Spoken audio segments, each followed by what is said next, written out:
Good evening, ladies and gentlemen. Hello and welcome to round number 2 of the Premier Endurance Racing League, proudly brought to you by host sponsors including Virtual Motorsport Mentor and Gamer Gear Direct. Scotty Radagon Rankin behind the scenes yet again, alongside Peter Baxter, the return of Peter Baxter for a race that is actually quite close to mirroring the real-world Acura Grand Prix of Long Beach, because I believe IndyCar and IMSA are actually headed here in real life.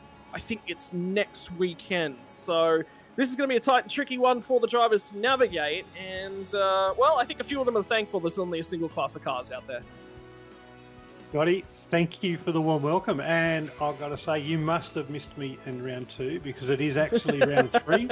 And I am so grateful to be back. I did catch the broadcast for round 2. And, yep. You know, you did a stellar job. But, you know, of course, it's good to be back here. And, you know, look, a beautiful track, right? A concrete lined challenge for everybody. Single class driver, you know, I like mixing up with a bit of multi-class stuff, but single class driver, sub 3,000 I rating guys, all doing pretty consistent times with a 2-hour race. So that's a long time in a concrete canyon tonight. Yeah, so a lot of times it's going to be a fatiguing race here tonight. 2 hours of Long Beach. But before we can get into the 2 hours of Long Beach, the track conditions up on your screen, quite cloudy, quite overcast. Track temperatures about as cold as you're likely to see. Oh, actually, so my apologies. The air temperature is about as low as you're likely to see at 19 degrees Celsius. The track temperatures, a lovely, tasteful 27 degrees Celsius. I think I'd be running around without a pair of socks on just to soak up some of that heat from under the ground. That's right. That 27's a little bit of a sneaky number, I think. That's hotter than most of the people would expect when you've got a 19-degree air temperature. But, you know, the pressure's up a bit high, which means that the temperature will be there. Yeah, that's going to slow the cars down a little bit, but it's not stupid high temperatures, right? So it's still going to be fairly comfortable. I think, you know, for the practice conditions that they had, it's about mid-range track temp for here. And I think it'll be good given their 65% their fuel stints. So I think they're, not a bad track temp for this race. Yeah, been doing some digging there, Pete, and getting into the fuel strategy. Who has been lending you some wonderful, wonderful data this evening? What have you got info-wise on the drivers? Well, I've got a few bits of data, but I mean, some of it's my own, mate, because I had a crack at the Magic Lap. So I got a little bit of data there from my own using the Merc.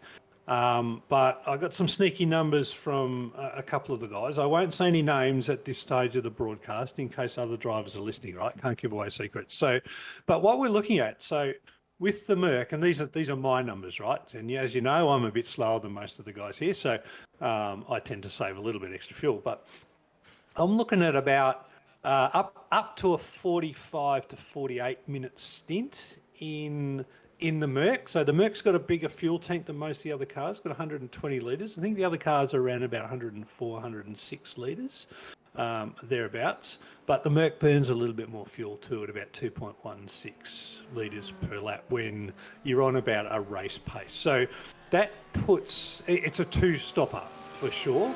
Now, the interesting thing is, the guys that are driving the other cars with the smaller tanks, they're on a 2-stopper.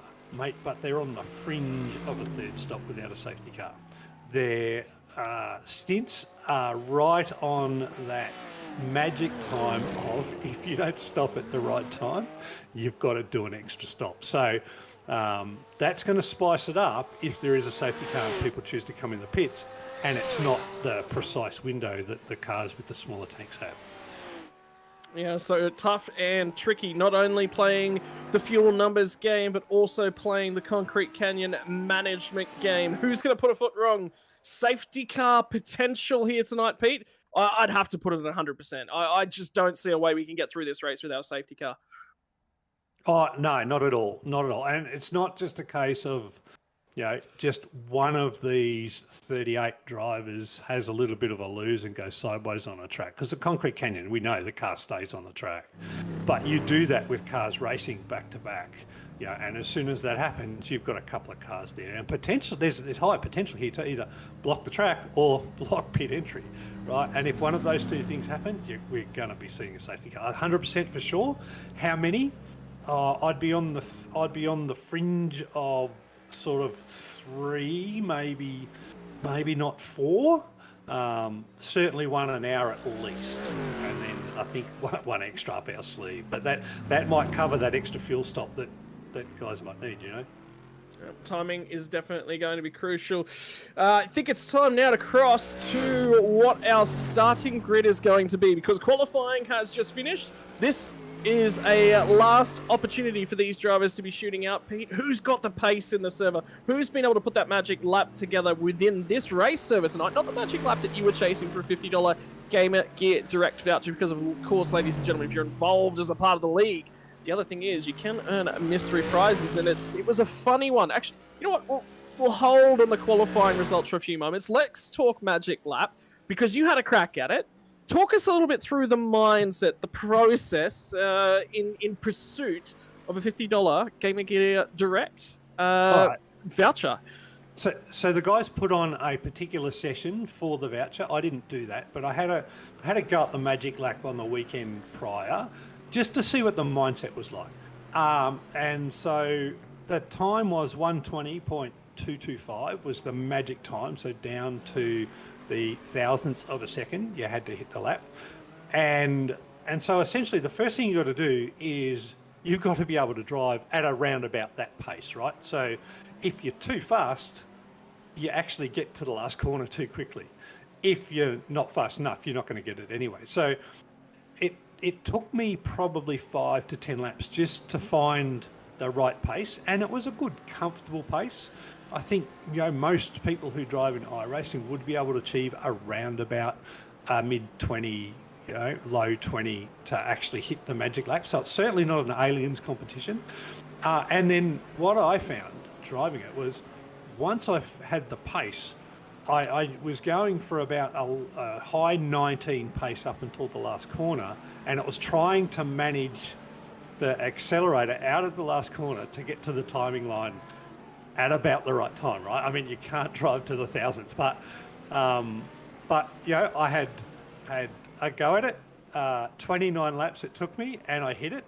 You know, I actually found the faster I got, the harder it got to try and bring that last little sector down to the magic lap time. So really, really challenging. It's not something I would say that if anybody wants to have a go, and look, these guys, you know, offer the $50 Gaming Gear Direct voucher as a result in the next session, and I'm sure if they run it again, it'll be the week before round 4. If you want to have a go, what I'd say is don't try and get really, really fast at the track before you have a go at it. Really? So you actually get the opposite? Because I just balanced myself then. I just sort of try and hold myself back enough so that I'll be on the right sort of number coming into the last sector, and then just sort of pace myself. Really, you need a delta that's sort of there and on the dash that works, don't you? But anyway, all right, ladies and gentlemen, we are a minute or so away from moving into our gridding procedure here tonight. Shout out to Nick Bottrell over on YouTube chat, who said, got a live bet, $20 for a safety car on lap number 1. I wouldn't be betting against that, man. If it's going to happen, cold tires, lap number 1, that's likely to be the most important period to survive. The technicalities of a lap around here, Pete. On lap number 1, in the new GT3 tire model, you're going racing, first and foremost, it's surviving the final corner, getting the drive off of that final corner, getting around there safely with 40 car field. That in itself is its own challenge. And then you've got to get to turn number 1. And at the same time, you're trying to get in there hot, you're trying to grab spots, and you're trying to defend all at the same time. There'll be a few guys who would just be patient, and a lot of the field I expect would be, the words from race control will be patience, patience, patience. Work with each other here tonight. Oh, I think race control have to give this message. But to be honest, the start really depends on how you qualify. I think if you're in about the top 20, then you're absolutely right. You've got to come around that last corner. You've just got to set up and then settle in to a position and make sure into the first turners are right.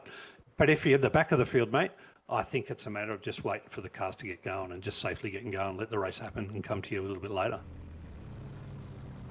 Righto, ladies and gentlemen, your qualifying has been run and done. The warm-up session, the last loo break for the next 2 hours for these drivers has been run and done. Anthony Holm is going to take out qualifying from the Gamer Gear Direct GT3, 2 hours of Long Beach. Matthew Skulls will line up alongside of him, who is your $50 Gamer Gear Direct voucher winner for completing the Magic Lap. Adam Jepson and Ben Jeffrey, Area 51 Sim Sports, are going to round out row number 2.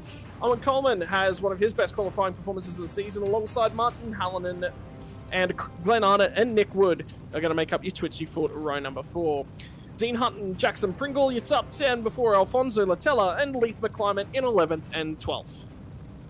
Daniel Magri and Josh Schultz are 13th and 14th. Chris Pellett, who had a phenomenal race late on in the piece last time out before an untimely hardware issue put him on the sidelines. Luke Hay, John O'Kiley, and Mark Foster, Pete's favourite driver of the night guaranteed. Trent Allen and James Abella are going to be your top 20. Hamish Kelsey, Jesse McManaman, Matt Carrick, and Ruud Huistra are 23 and 24. Pete, take it away. Andrew Powell in the privateer comes out P25 and Jack Hughes in P26. Matty Gerard, 27 with Chris Tomlin, 28. Those two will have a good race. They've been racing together a lot in leagues lately. Tommy Weston, P29 and Luke Mackay, P30. Stefan Mellis, P31. Jimmy Middleton bringing up P32. I thought Jimmy might have qualified a little bit higher, but he must have taken it easy in qualifying. Matty Norris, P33. Dan Fritz, 34. Alex Court is our safety car driver, and Brandon is back there to have a crack from the start. Ricky Provenzali, one of our admins, is the guy that runs from the back with the challenge to get to the front. And looks like we're going away with a bit of a crash. Over to you, Scotty. Indeed we are. It's not just a little bit of a crash. It is the full-bore stack-up before the hairpin, ladies and gentlemen. They're going to hold them. They're going to get going down the start-finish line for the cars that have managed to get through. But the mid-pack and backwards are a little bit bottled up at the final corner. Who's going to get the run down at turn number 1? Keep your eyes on Skulls to the left-hand side, trying to get his way down in there. Hold the inside. Gets that whole shot. He's got P1 on the run through turn number 1. Keep your eyes further back as the field will finally get themselves done. It's from Jackson Pringle backwards that all got balked up in the final corner. But they're surviving. They're rolling. They're still rolling out of the last corner. And with 40 drivers set to make the start here tonight, you can't blame them for being stuck where they were. Now, mate, and I've got to tell you, P1 through to P13 is on the back section of the track already, and we've got guys just coming out to start. We've got a safety car out to settle the field. I think that's a smart call from race control. That was a bit of a shocker at the start if you're out the back, eh? Yeah, and they'll let the last few of the guys coming through the final corner. This will stabilize the field and single file our way out as well, so we can actually get through the final corner. So the safety car will be looking for the race leader, who is on the back straight. So that BMW is fine to come on by, and there'll be another car that was just leaving pit lane at that point in time. So a couple of cars that will be leaving and heading down into turn number 1. Sorry, it was Adam Jepson who got down the inside. Holm was starting from pit lane, as rightly called by Peter Baxter. So even though he had the pole position, that was not where he started the race from. Yeah, no, I'm told Anthony Holmes a new driver to the series, but he's also, despite his 1.6k high rating, he's also a bit of an alien driver. So the admin have asked him to start from the back. He's accepted those conditions, and it'll be a good race between him and Ricky, actually, to see how they both go through the race. gives Ricky a little bit of someone to race with rather than racing through the field as the Premier Endurance League Czech racer. I think Anthony Holm can give Ricky a little bit of a stick, get in front of him and use those concrete barriers and give him a hard time. Now, Ricky did say to us that he didn't sort of want a huge deal of attention put on him. Kind of hard, giving it's actually probably the most fun to watch. I really enjoyed so far watching his progress from the rear of the field. Just have a look at the stack up, the check up. Somebody got the green flag there and immediately tried to take advantage of it by going down the middle through the field. That is what caused everyone to be held up for an extended period of time. And I have a feeling race control are going to be saying that's taking advantage of everyone. It's not against a letter. Look at all the drivers that are just sitting there waiting, mate. That is awesome discipline. That is really good self-control, great patience, and well done for all of those drivers that were stuck Sportsmanship. There. Yeah, sportsmanship was, that's 100%. That's what we want to see in these leagues, right? And I noticed Matty Foster was there too, mate. Yeah, Mark Foster it is. In your favourite livery. But look, I can't point out a rule that says somebody can't do what was done down the inside there. There is nothing explicitly saying, no, you can't do that. However... Is it a false start? Is it a false start, though? Because in my mind, it is. If the green light has not gone, is it a false start? Well, the green would have gone at that point. The green would have gone at that point, which is what would trigger it. He was sappy sitting there, and then there was a moment where whoever it was just went straight down the inside. So there was clearly a trigger point, and that says to me that was when the green flag came out. Yeah, I don't know. I haven't seen that on my replay, and certainly on the broadcast. So I don't want to make a call. I will leave that to race control, I think. But at the end of the day, I was really impressed with the sportsmanship of nearly everybody there. Just to wait out and get the race started. I think it's the right thing by the race director to just get it back settled and bring everybody back into line, and we'll get this race underway. But guess what, mate? There's your first safety car. There's your first fuel-saving activity. That opens up the fuel windows for the ones that were on the minimum two-stop strategy, right? The ones that had those really short fuel windows. So it's already strategy game. Already has to be. Well, I was talking to a few of the drivers as well here. And one of the big things that I was concerned about as well was safety and security, but a lot of that comes from car quirkiness and car behaviours. There's a couple guys in the Audi who were saying the front end felt incredibly heavy and like the car did not want to initially pitch into the corner. I'd say this safety car's actually going to peel away from the field this lap, judging by what I'm seeing right there. So the Audi just doesn't want to pivot into the corners. Skulls was quick early on in the practice sessions. In that Mercedes, he felt very comfortable with it, and the BMW very much felt the same, whereby the cars are pivoting to the corner nicely, which is where the Audi is struggling at this point in time. So important moments, and important to be aware of as well for everyone watching along at home. Now, I'll tell you where safety cars away, so let's get focused on the race, and I'll tell you a little bit later about my experience in the Mercedes coming around this track, because it was very different to what you just explained with the Audi. But let's get on to the race. We're about to get going again, and hopefully this will be a fair restart for everybody, and we'll get the race full on underway. Safety cars in pit lane, Scotty. Yeah, and the other, actually, I did find a ruling from mine. Generally, overlap or overtaking not permitted prior to the exit of the last corner. So I have a feeling that race control will have a leg to stand on. But here we go. Jepson's got control of the field, and I think he's gone already. Indeed, that speed is starting to climb. So they will fire off down through the main straight once more and on to the 2 hours of Long Beach. The deep dive in under the brakes into turn number 1. Cold tyres yet again from both of our drivers at the front, but it will be Adam Jetson who leads the way for our first true racing lap. And it looks like Matty Scholes has got just a little bit of extra braking under cold tyres there. So, for those that are watching the new tyre model with the GT3s, these things do take a lap or two to get the tyres up to full pressure where you can really push the cars. So anybody who can actually make the most of that in the first lap will be able to gain time, particularly for a first lap of a race and for first laps out of pits. So there's a couple of cars I'm looking at who did make time and make spots on the opening lap.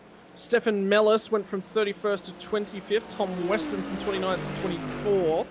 Wondering whether or not that may have been cars that were towing. I'm looking for the Porsche that I saw that was jumping down the inside. Might be indeed. It'll be James Abela was the driver that did actually jump down the inside. So we'll have to keep our eyes on him. Started 20th on the grid, up to 13th, and he's the right colour of Porsche. So I get the feeling may have been James Abela that was attempting to take an interesting advantage. We won't put blame in and on him. We'll say an interesting attempt at gaining an advantage, and we'll leave the decision up to race control. So no, that's fair. And it looks like Jai Schultz in the number 12 and Liam McClelmont in the number 317 both paid a heavy price for that start, because both of them had to go through the pits already and come out, but at least the safety car would have put them back up on the back of the field.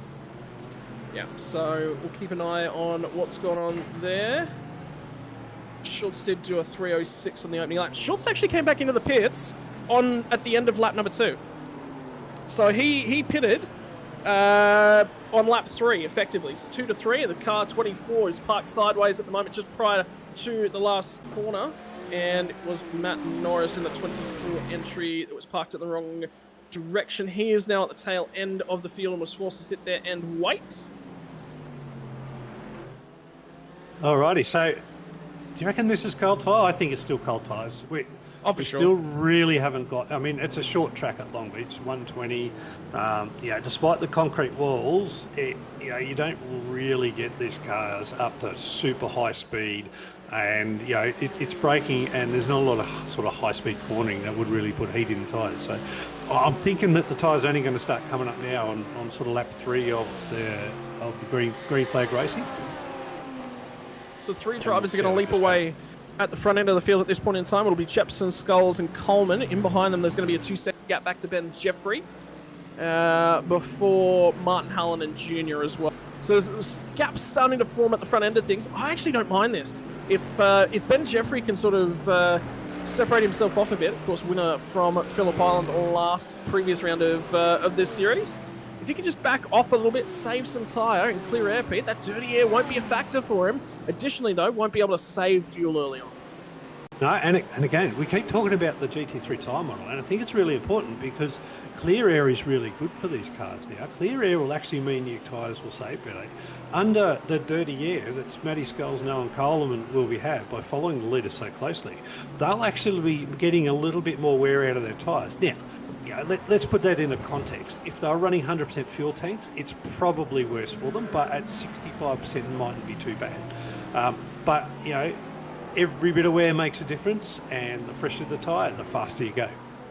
And we're just seeing Stefan Mellis and Jacob Hughes go at it. Mellis got down the inside before coming onto the back stretch, and that's going to be where Hughes will use the momentum to get down the inside at turn number 9 into 10, so he'll control this little battle pack as they head out of the final corner.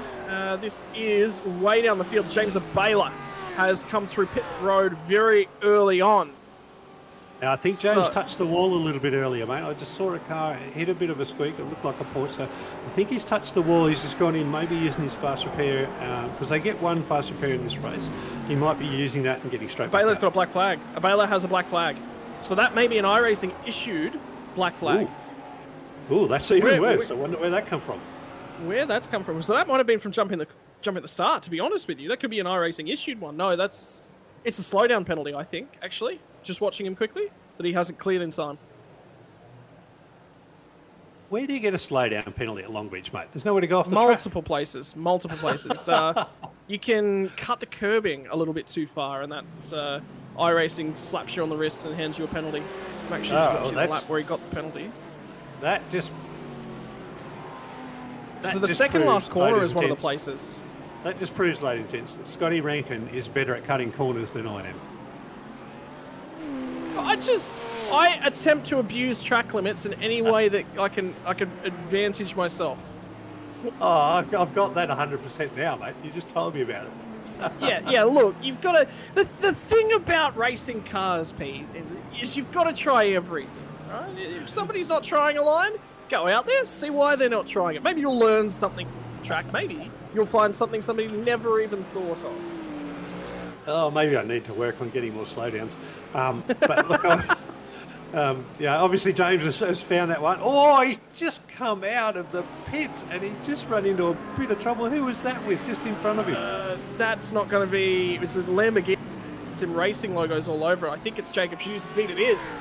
So Tom Weston and Stefan Mellis. So Hughes has gotten through on Mellis and he's starting to set sail down the road. I think he's got through on Weston as well.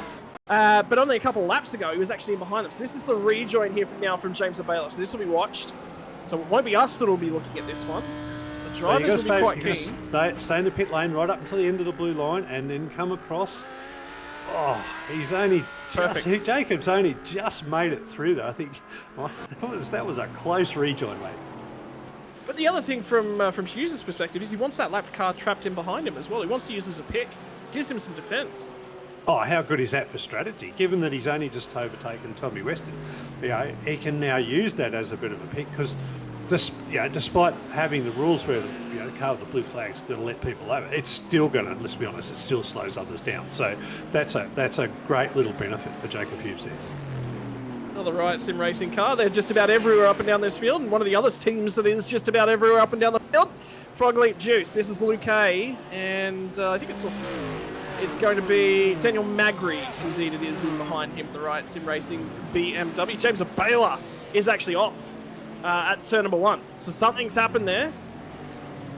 No, my apologies. It was live. Yeah. So he's failed to pull the car up at turn number 1. This will tell a story. Recognised that he wasn't going to make the corner here, and he's gone straight ahead. Not a blue flag. See? He's just No. Watch this. Now what does he do? Oh, this is tough. So this says to me that he knew that he wasn't going to make the corner. No, it is, and he's put himself in a tough position with the faster cars behind him. It is. He's already lapped down. It's going to be a hard race for James, I think. He's going to have to get just back under control, try and hopefully get a bit of safety car and get some time back, and offset some pit stops. But let's get back up the front. Yeah, you're right. Luke Hay and the Frog Leap Juice with the Riot Sim car of Daniel Magri. Now, how often do you call those two teams together, and they're racing together, and they're racing clean, right? I mean, this is league racing in Australia at its best.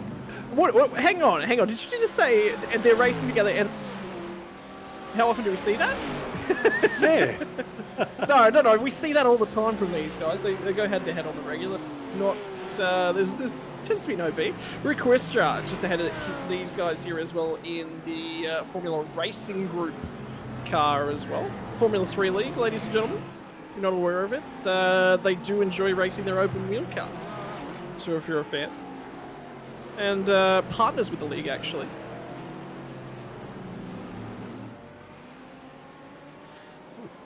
Somebody's just made a call about getting... It was Rue. It was actually Rue. Yeah, so it was Rue Quistra that we're looking at on screen. So there's no damage to the rear end of his car. You just said race control. I'm not sure. I may have gotten punted last lap, last corner. And then something... Andrew Powell's limping down the back straight. Now, Owen Coleman seems to be dropping down. Same with Jen Beffrey in the timing monitors. I wonder what's happened to those guys. That's a heavy hit. That is a very heavy there into the wall for the 43 car. The 19's now deep. Long Beach is starting to be Long Beach, Scotty.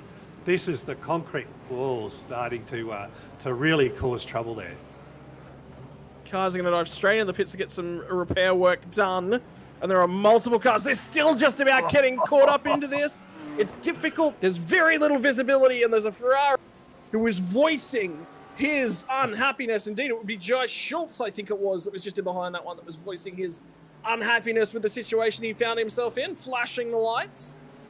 Yeah, and we've just had the safety car called. So race will be stagnant for a little while. This is a good time to get that middle pit, first pit stop done, Scotty.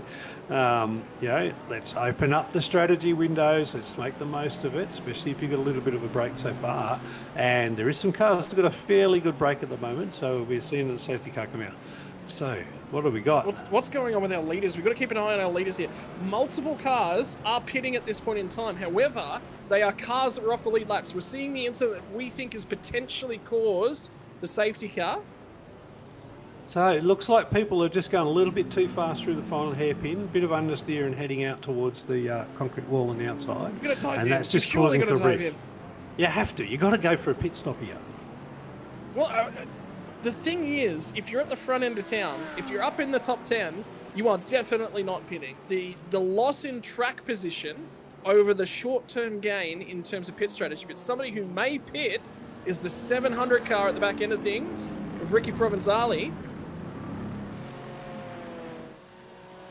He didn't dive in. I thought for a moment he might have dived in because the reason why you would dive in this position, Pete, is because you're not going to lose any spots. You're going to lose 1, 2 spots.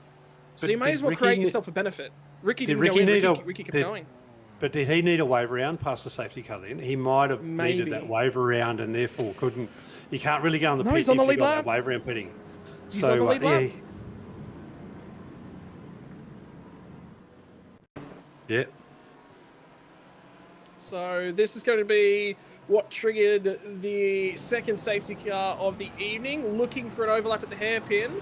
It's the car that's on the outside that then becomes the inside of the final hairpin. It's just going too wide through the Yep. hair. Well, he had to cut across. He was too wide on the entry, then he was put too wide on the exit. He was trying to clear himself. He was trying to get to single file, and it didn't work. Yeah, and the car on the inside, it was the blue one. It was Jesse Owen. It just seemed to be really tight, which means you're never going to get that hairpin in a GT3 car starting from inside there. I mean, the cars just don't have the turning circle to turn around the inside, so that was trouble waiting to happen. So safety car is going to be doing at least one more lap. We're going to attempt to get some cars out of the queue here and get them back onto the lead lap. There's been a huge checkup on the back straight.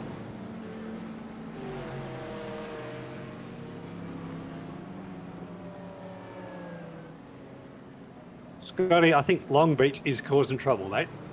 I think it is. Good old Long Beach. It's the concrete canyon of a tight little street circuit that's a little bit slippery. Just causing a little bit of grief. So there's that car 19 just having trouble again to get around that corner. Ricky nearly got caught up with that, wasn't it? Yeah, car 19. Who's that?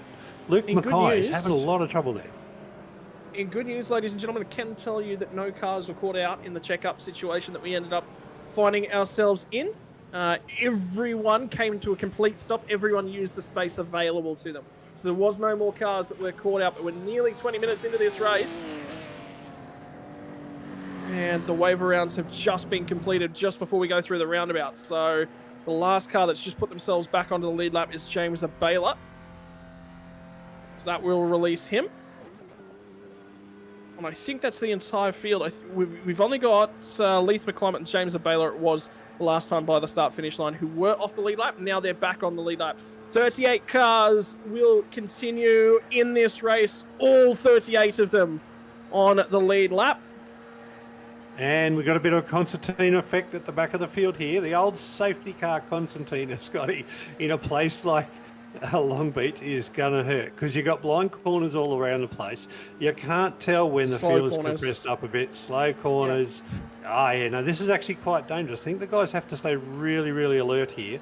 And, I mean, we're not allowed to talk about Ricky, but he did sort of call it out there, which is good for everybody. So, the guy we can't talk about was looking after everybody else. So two benefits of being at the tail end of the field here and being on pit road, as Christopher Tomlin is at this point in time, is when they get caught up to this safety car field, they are going to have warm tyres and a little bit of free air. They're going to be free to go. So safety car is going to release itself. It's now through turn 9 into turn 10. It will get to the hairpin. It will get to pit road. And then we'll be able to release and get back racing again. But at the moment, it's going to be another 30 or so seconds before we round the final corner.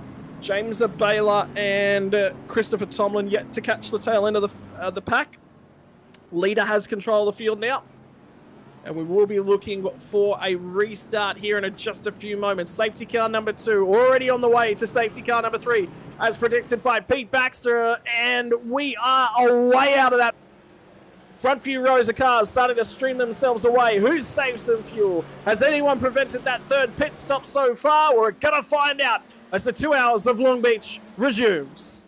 Mate, I'm going to call it, and I'm going to say nobody needs a third pit stop now unless it's for repairs. I think the 2 safety cars have made those windows nice and wide, about 3 to 4 laps now for each car, and that's going to put everybody, particularly leaders, in just a two-stop race. I think that's where we're at now, and we're going to see the first of the stops probably around about the 40 to 45-minute mark.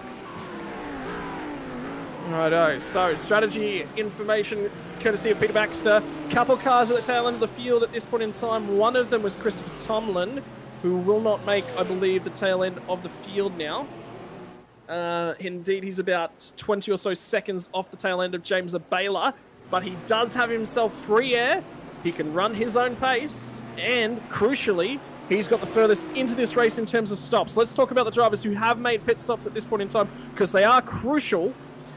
One of those drivers was our pole sitter, who did elect to start from pit lane as instructed by race control. Anthony Holm, all the way through to Jimmy Middleton. are going to be all of the drivers who have made a pit stop underneath this safety car period. So 30th on back have all pitted under this most recent period here, Pete. And slight advantage. If you think that they can get through to 45 minutes on a stint, this goes very, very close to eliminating that extra stop now. They would just be about able to make one more stop. They're going to be right on the edge of that. I think they need another safety car, but they're in a prime position. And look, we're so early in the race, we've had a couple already, and as we've seen, it's real easy to touch a concrete wall and spin a car here. So, race control haven't been too shy about bringing the safety car out tonight, which I think is the smart way to go. So, one or two more safety cars, mate, and no, those guys are actually in for a surprise strategy, I think. Otherwise, the guys at the front really got to get their heads down and make the most of being up the front and try and put a bit of time out in front of everybody else. We can see now that, the top 5 are really starting to stretch the legs here and get away from the rest of the field. Here we go. Jackson Pringle, Trent Allen are going to go side by side down the back straight. Jackson Pringle started this lap in 12th position. He has now lost 2 spots on the lap to Chris Pellet and Trent Allen, and will slide his way back into 14th position as of the current point in time. Mark Foster will be the next driver trying to line him up. We'll see how they go down the front stretch. You have a look at the time, mate, that P1 to 5 have pulled out. They are now 6 seconds. They've got 6 second gap back to P6, and it's another second gap back to P7. So that first group of drivers are really starting to stretch their legs. So they've got their eyes in, they've got their rhythm going, and what they need now is they just need green flag racing to the next pit stop, because if we get another safety car, then they're going to really have some questions to ask. Right, what do we do? Well, then those drivers that are coming from the back end of the field have to make a decision, and drivers making decisions in the middle of the field at the moment, so I believe the 101 car, are electing just to let some other drivers file back in. So nice decision making by Alfonso Latella. At an awkward moment on the run down into turn number 1, he's lost a ton of spots on this lap, I believe rejoining the track at turn number 1. The car in behind him has got issues as well, and it's Bryden Cooper, Matthew Norris. No, it's another car that's in behind them at this point in time. It's Luke Mackay. He is absolutely backwards. That is Luke Mackay. Alfonso, Luke's had a bit of trouble with that car tonight. He just doesn't seem to have it turning too well. So the one thing I found with the Merc was that it was easy to touch the curb, and it was easy to do that. Just exactly what Luke did. When I was doing the Magic Lap, Scotty, I said, I'll come back to the Merc. Oh! It looks like teammates to Luke Mackay as well in the final corner, and they're all going to get themselves bottled up down here. Is that Stefan Mellis, I think it is? Tom Weston's he's been spun, so Tom Weston's been spun. He's called it out in the race. Oh no, and there we go. We've got another big crash there. Is that Luke Mackay again? No, that's not Luke Mackay. No? That's not sorry, Luke that's Mackay. Stefan Mellis. Stefan Mellis and Ricky Provenzali, the man we can't talk about, have had a bit of a bingle there coming off the front straight, looking at the first What's corner. going on there? Oh, it's all over the place. Can we get a replay? So this is the final corner. So it's just... This is going to be contact with Rook Wistra that just sort of banks a few drivers up. And as you can actually see, Stefan Mellis gets involved in that one. I'm wondering whether or not there's steering damage to Stefan Mellis at this point in time, because as you'll see, as he gets into the braking zone, the car... And that is not a normal line at all. Stefan Mellis would not have been intending to do that. No, and as soon as he touched the brakes, it looks like the car's just shifted to the left. So maybe that first touch has given him an alignment problem, and then as soon as he's touched the brake, it's pulled the car to the left, and Ricky was so close to him, then there's nowhere to go for Ricky. So that's a hard one to call. So certainly it's not something where he was having to go under brakes that has made a driver's mistake. It really looks like a mechanical mistake, that one. Yeah, the only way that you could really tell is actually going on board with him. And having a look at the steering inputs down at turn number 1. But I've just had a look at his steering inputs sitting in the pit lane, and it does not look straight. I can tell you that much just sitting there. But it stemmed from that first incident at the hairpin. Oh, you know what? He's got no damage. He actually has no damage. He was trying to fuel save. He was trying to fuel save and sort of lost control of his marks. Missed his marks, both left and right.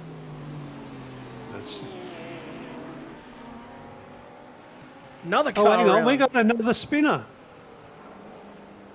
Matthew Gerard, unfortunately, heavily into the barrier. Gerard has just come out. Has he just lost the back end, or has he got a little bit of a touch? Who knows? Hughes was right there. No, he's just... he's caught the inside barrier. The inside barrier as it come around. It's just flipped the car around. Doesn't look like too much damage initially. You might be able to see whether he goes into the pits from here, but there's just a little bit of a mistake, just going too close there. But Scotty, I was going to say that first incident stemming from the hairpin, it was really clear that the car on the inside was just way too slow for the hairpin. And again, you can't turn these cars just around that hairpin at a slow speed. You've got to take at least a half or three quarters of the racing line just to get around there. So anybody who's that tight is always going to be out near the fence. There's no way you can go around the outside. If somebody's like that, you sort of have to go around the outside, do an up and under, and come back on the inside. Otherwise, this is going to happen all night. Particularly a GT3 car, whereby you've got driver assist. Like if you don't have traction control there, you can get on the gas a little bit, flick the car around. You can get through, but these cars don't have that option. Well, I mean, they can turn the traction control off manually themselves, but they'll be removing effectively a lot of it potential pace. So we're going to see a pass down the inside. Daniel Magri loses spot to Chris Pellet. And that means that racing has continued. Nearly makes contact with the back of Nick Wood. This is going to prevent an opportunity now for Magri to get down the inside, but the drive off of the front, albeit with a little bit of snap of oversteer from the Audi of Chris Pellet. And now he becomes vulnerable to Trent Allen, who's trying to line him up down into turn number one. So looking to try and make a move from the side of Daniel Magri. Here comes Allen, pulls out to the side, will just feed himself back in and opts to decide for a better moment to set that one up. Discretion is the better part of valor there, and I think Trent Allen's been really smart. He knew he didn't have it. He didn't want to take a big dive into turn one. And having seen what we've seen going into turn one already, mate, that is super smart driving. So kudos there to Trent Allen in the yellow beamer. So a couple of things I do want to point out, Pete, which may play out here, is for the drivers that are actually involved in that incident, we've just gone to 30 minutes in service. So 45-minute stints will get you an hour and a half worth of racing time. So the drivers that have just rejoined are not necessarily out of it, albeit they would have preferred to have pit under their own power in that situation. They're in an interesting position here, and the driver that obviously he said we don't want to be looking at him too much is Ricky Provenzali. He's best keyed up for this. So there's a few drivers. There's another driver in the pit at the moment, I think is Brennan Grosch. Matt Scholes has been in the pit lane. No, Matt Cizole. Sorry, Cizole is in pit lane as well. So there's a few drivers electing to get themselves out of the queue and get a pit stop. Whether it's forced or unforced is a different debate entirely. No, and I got Jai Schultz as the leading car that's pitted so far. So, and Jai's sitting in the train there. He's not too far back. He's leading the first group, you know, behind that sort of what we call the green flag race group. So I think you're right. They're in a really good position. They're at lap 12 and we're at lap 21. I still, Jai pitted 10 laps ago, so not quite. And Ricky pitted at lap 18, so he's right. He's probably the closest to be able to get home now with one stop. I still think we're on the fringe, so I still think they need a safety car to be able to do it. Oh, look at the dodging skills down in the final hairpin once again as the car gets out of the way. That, ladies and gentlemen, is how you get through the last hairpin multiple wide. One car basically has to abandon all efforts to get through the hairpin, and everyone else can feed it. We're going to talk about this hairpin all night, isn't it? Oh, I think we are. I mean, it's the iconic nature of Long Beach, isn't it? You've got this sweeping staircase of near 90-degree turns, and then you've got this perfect 180 to feed back down on the start-finish straight. It's known. Scott McLaughlin tagged the wall in IndyCar on the inside there, trying to sweep back down and get the power down nice and early. Going to move done at turn number one in the IndyCar and tag the inside, which ruined his day at the Grand Prix Long Beach. So it's possible to whack the outside wall. It's possible to whack the inside wall. It's not the easiest thing in the world to navigate this track. I put this up there at like a 9.5, 9.8, 9.9 out of 10 in terms of difficulty rating, Pete. Yeah. Do you think this is harder than Detroit, or Or you think it's Detroit, about I the like same? it. Detroit doesn't have any corners that are like that last corner. You can every corner at Detroit and GT3 car you can get through too wide. It takes some work. It takes some commitment from both drivers, but there is no corner at Detroit that is absolutely single line. All right, I'll give you that. I mean, ask the question. You know, they never say ask a question that you don't know the answer to, but you know, sometimes you've got to take that risk with you. So that's all right. Now let's get up the front, right? So we're back on the front. We've got Adam Jepson still leading the race with Matty Skulls behind him and Owen Cole. These three have broken away. They have a lovely, it's near 5-second gap now. So it's a three-way race, let alone strategy. Some surprise that we might get with a safety car and a single figure. And then we've sort of got P4 to about 7 who've probably got their own race, Scotty. Yeah, so a couple different races that are going on there. I just went on board with Ben Jeffrey actually down into one just to look at whether or not there's some fuel saving going, just sort of open a nice little hole. Didn't get out of 5th gear. Just left it in 5th gear on the run of turn number 1. That says to me he's turned the engine map down. Yeah, could have. Yeah, I mean the lead's compressing there a little bit. You know, would you stay in 5th gear as be fuel saving, or would you just, you know, click it up to Short 6 shift, and cruise short shift to 6 and use lower revs? So I wouldn't necessarily say holding it in 5th is fuel saving in one of these cars. I would sort of go short shifting and although iRacing have taken the clutch function away, haven't they? That you can't do that anymore. You can still lift and coast. That is still an option. Oh no, that's a coast, but you wouldn't hold 5th all the way if you were saving fuel. So that tells me that he's on it. It takes a long while to get to 5th gear. That's just my main concern. And the place where he is actually losing time is that main straight. So that's just to me, that's where he is sort of potentially losing the majority of the time through the drive. But keep our eyes on that one as it progresses. Time's up at the front end of the field. The last 5 lap average for our leaders are all 18.3s, Pete. So all of them performing within the 18.3 marker.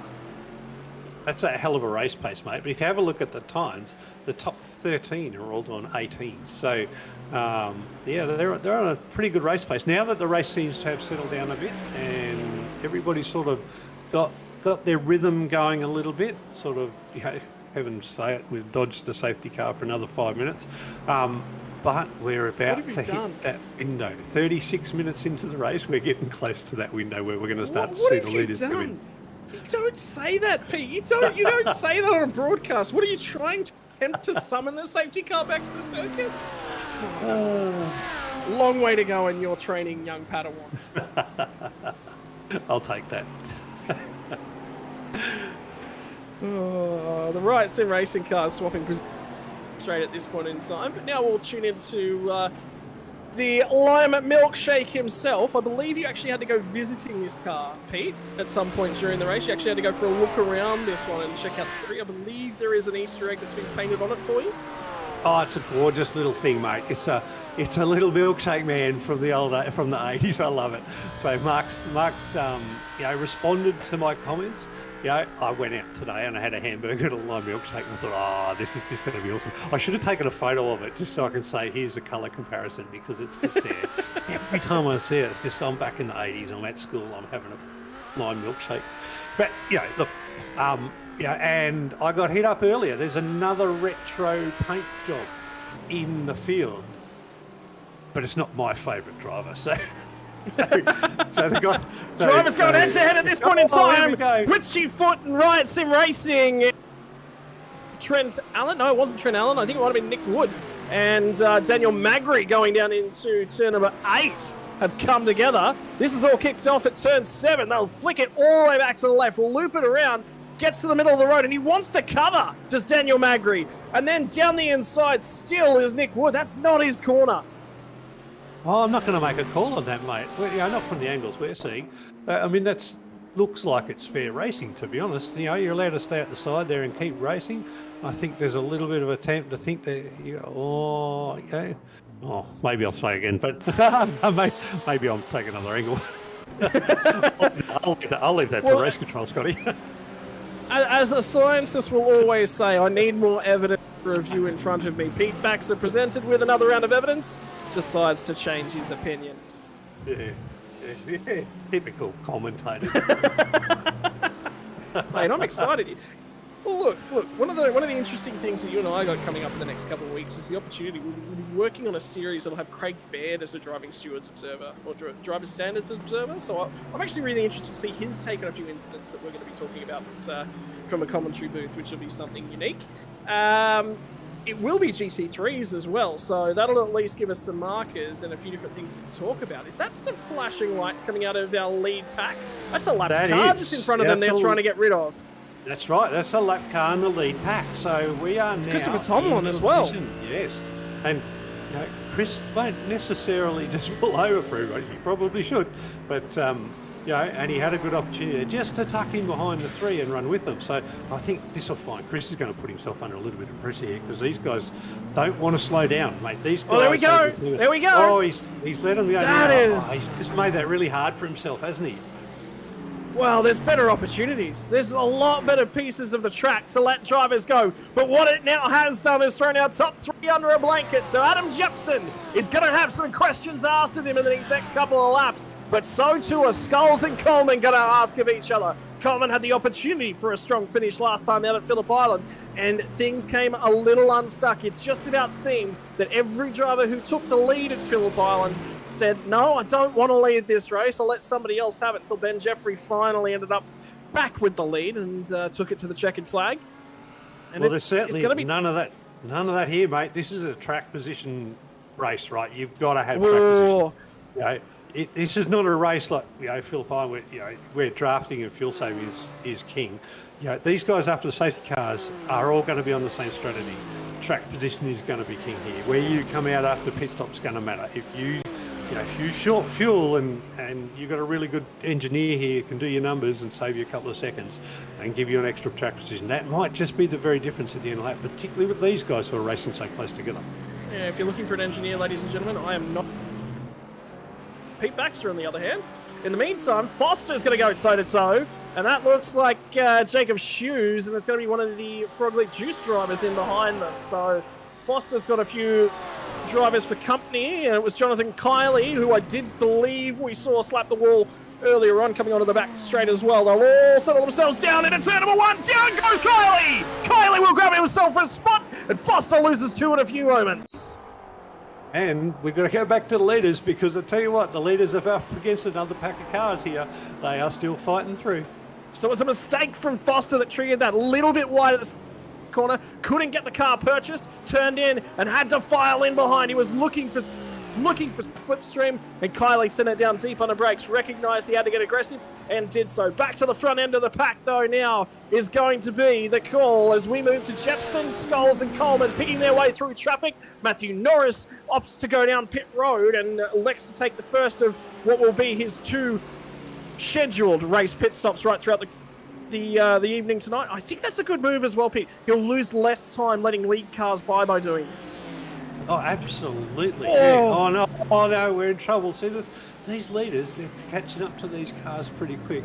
They got a little bit of a gap after this one, and he's not letting them go, is he? Who's that in front of him? James Abela. So the driver dived down the inside before we even went green is now the driver holding up our lead pack, and Jepson's looking for a way by. The lights will start to flash, and this is critical to his race situation. Scholes is now going to start breathing down his neck. They're going to use a little bit of patience here until they can get by the lap car. Abela just does not see them. It is so tight and technical in and around here. Nearly contact made, and this is not for a position. This is trying to get down the inside of the lap car. That is James Abela. He will send it to the inside now. Gets down into here. Wrist level accelerates here from Adam Jepson. He'll go side by side. Finally realizes that they are lead lap cars, and still in trouble is James Abela because he's got two more breathing down his neck. Looking for the opportunity. This could present itself for Owen Coleman. Now down the inside from James. James is racing the man. Scotty's microphone stuff out. James is racing. He wants to stay on the lead lap. I don't blame him. But I tell you what, he is pushing out, but he's not letting him go. He is hanging in there. There's the critical thing is, if he stays on the lead, this is so crucial. If this was, once he's lost the lead lap, you probably let everyone else through. It's an oval thing. But if you stay on the lead lap, you're in with the hunt. But something's just been pointed out to us. Abela's actually 7 laps down. He's actually not a part of this battle pack. Ah, mate, he's got to get some driving smarts on. It's time to pull over and let him go. And if he's just done that, maybe someone's given him a call. And now Scholes and Coleman have got to catch up, mate. That has given Adam Jepson a really good break. But I've got to tell you, 1.5 laps to get past the lap car, that's tough going for the leaders. And I would call on all the other drivers to be a little bit smarter for that. Yeah, so Abela's just received himself a drive-through penalty for not obeying the blue flags. Although he may have increased the heart rates of our front 3 for a few moments. That will now sort itself all out. Certainly increase your heart rate, mate. I'll give you that tip. So you can take a breather now. We'll take over for about 30 seconds. It's so critical. Like the oval driver and me sitting here going, oh, hang on, somebody ran in the background. Oh, who's that? That's Abela. No, was that Chris Tomlin that's turned around? So in the background, though, it was a Mercedes. No, there you go. And James Abela has been disqualified in the race for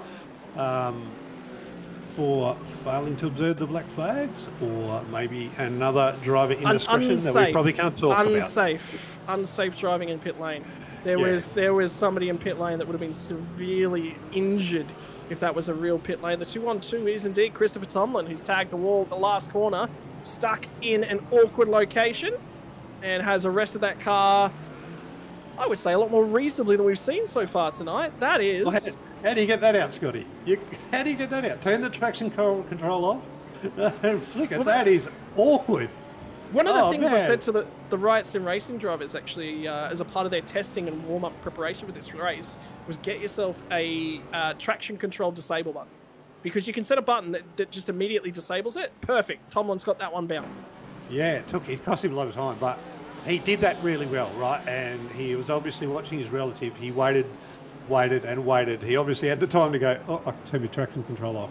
And he's been able to turn around and get back in the race. Now, it cost him a few positions, but the good thing by doing what he didn't hurt anybody else's race. So he didn't have an unsafe rejoin. He had a really smart rejoin. He's back in. It's only cost himself. So, shame he had the spin in the first place, but, good on him. That's a really good rejoin. Updates coming in as well on Rukoistra, unwell on this Easter long weekend in Australia. Well, for all of that, Ru's actually doing reasonable. If there's one track I don't want to be sick and race around, first and foremost is I had COVID for the Spring 12 Hour last year. That was not fun. If there's a track you don't want to do it around, it's probably Sebring with all the bumps and brake management. You've got to be there. You've got to be right on your game. But Long Beach is probably up there on another level. He's doing a phenomenal job, and you can't fault him for the performance he's putting in.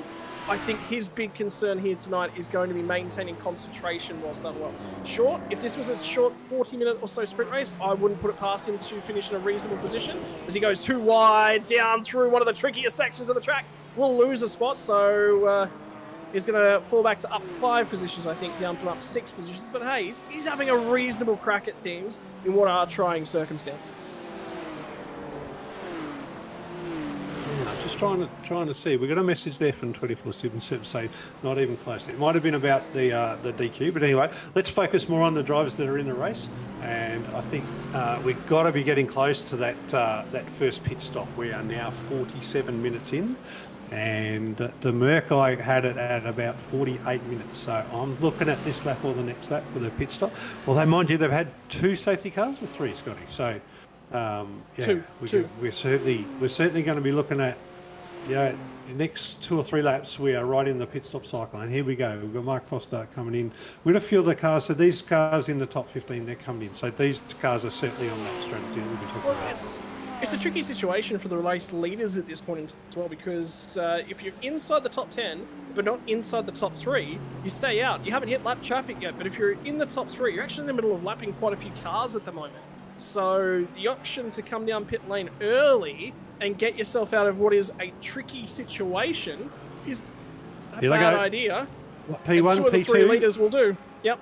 P1 and P2 have just hit pit lane, so we've called it 48 minutes of racing with the safety car. So, mate, I would have gone as long as I could, P1 and P2, even with lap traffic, because what that does is gives you the biggest window at the back end of the race. You want to make that window as big as you can, so go as late as you can. But then they go for the pits. You see, you know, I think you don't do any fuel games here for track position. You just fill the car up and away you go. Make that window as big as you can, and then, you know, see what happens if you get another safety car, because it opens up. So. Yeah, now is not when you make the play for track position. You do that at the time. Look, the problem that we've got is we've already seen the Area 51 safety car twice tonight, and that is the concern that I have at this point in the race, Pete, is if I'm short filling the car and we get a safety car, any advantage I have gained by getting out in clear air when I think I'm faster than somebody, I've lost. Immediately I've lost, without any issue whatsoever. If this goes green, if we can sit down and we can say 100% of the time it goes green from here to the end of the race, and there's a short fuel opportunity, I would be taking it right now, though. That's the other side of the coin. No, I think it's too early. I think if I'm Skulls in second, I'm filling it right up. I'm trying to stay right on the back of Adam Jepson and trying to just save some fuel. Who's that? Jacob Hughes, I think. I think he's actually unwell as well, because I saw some feeling on the Sim Racing Discord earlier. And he said, don't talk to me tonight. I won't be able to make sense. I can't even string a sentence together. So I have a feeling he's unwell, and I will go and confirm that. I'll leave you alone for a few moments, Pete. This scumbox is all your own. Yeah, I won't do that. I've got to tell you, this is not a track, and I think you mentioned it earlier, this is not a track where you want to feel unwell. I mean, I find driving one of these cars at the top end difficult at the best of times, let alone when you're not feeling unwell. So let's have a look at the race. Let's have a little bit of a summary. We've got pit stops going on. We've got a current leader, but subject to pit cycles. Owen Coleman up the front. Glenn Arnott sitting in P2. The positions are changing because guys are still coming in the pits on him. Ben Jeffries around P3. Alfonso Latella up there in P5. Sorry, Nick Wood in P4. Anthony Holm, who started from the back of the grid and had an early pit stop. He's cycled up to the front now, currently in P6. And we've got Jai Schultz, the other guy I mentioned from an earlier pit stop, sitting up in P7. So, we've got Anthony Latella, who's had a bit of a spin there. He's sitting in quite a dangerous position right on the racing line. He's managed to get himself off the racing line now, which will be good. So, so not good for Alfonso. At least he's there, and he's got a little bit of a chance. Don't go back too far, mate. Don't go back too far. Now get itself going. Perfect. At least the car's got a nice wide exit to come out and get on the race. So we'll get that car going again. And he's lost quite a few positions. He's dropped down to about P15, so he's lost about 10 positions out of that spin. Some of that due to waiting for a gap to come out in traffic, and the rest of it just as a result of making a mistake. Scotty, you're back. Yeah, so quick jumping around through the Discord channels, have a chat with the Right Sim Racing boys. Yep, Choosy, not well. Forgot pit lane entry, looked down at his box and went, oh well. on one lap of fuel left too. Yeah. I'm not gonna make it past a quarter of this lap. So let's just find a safe spot. We did find a safe spot. Interestingly, Owen Coleman and Adam Jepson both spent 1 minute and 1 second on pit lane. Skulls a minute flat in the lane. Now Coleman has actually come out ahead of Skulls and come out ahead by a fair margin. That says to me, I think Skulls may have taken tyres under that pit stop, which means he'll be a little bit slow in these next couple of laps. But as those tyres come to him, everyone else's tyres are going to fade in this middle section of the race. So he may find himself a little advantage. Jepson and Coleman, though, have continued on. So this is issues for the Twitchy Foot racing car feeding back in as well into turn number 1. Huge battle pack down the inside. Roundabout 2x2 at the roundabout in the first sector. They all survive! That is not something you see every day. That is good racing, mate. Now, that's what we come to watch this for, isn't it? So this is a redress, I think. That's an interesting thing. Now, I'm going to call you out on technicality, Scotty. GT3s and iRacing now will change tyres under fuel. Changing tyres takes about 34 seconds. So But I think it's they whether all or could have not. changed tyres. Yeah, but it's the 1 whether. second, I don't know if it makes a difference there. No, I don't think it is. I think that's fuel. So I think that's fuel related. But the part for me that says that Jepson and Coleman didn't take tyres is that Jepson's immediately surged straight back to his previous pace. There was no downtime in his pace whatsoever. Whereas the other drivers have had a little bit of a dip in their lap times. So Okay, I've got them all as taking tyres on my race lap. So okay, well there we go. Yep, so it looks like they've all just taken a new set of tyres, and maybe that's the difference in the ability to do a fast out lap on green tyres that we talked about earlier. Okay, I'm going to have to go back and have a look at that one then. So we'll figure out who's taken tyres at the stop and who hasn't. That is going to be, I think, a talking point for the drivers here tonight, because the GT3's 40 minutes is an awkward time frame for these drivers, and the bigger, more important part... Oh, here we go, moments! Down big at turn 8. accident there. Glenn Arnott's had a big turnaround at turn 8. He's been sideways. It's a blind corner, and 2 cars have just come round and T-boned him.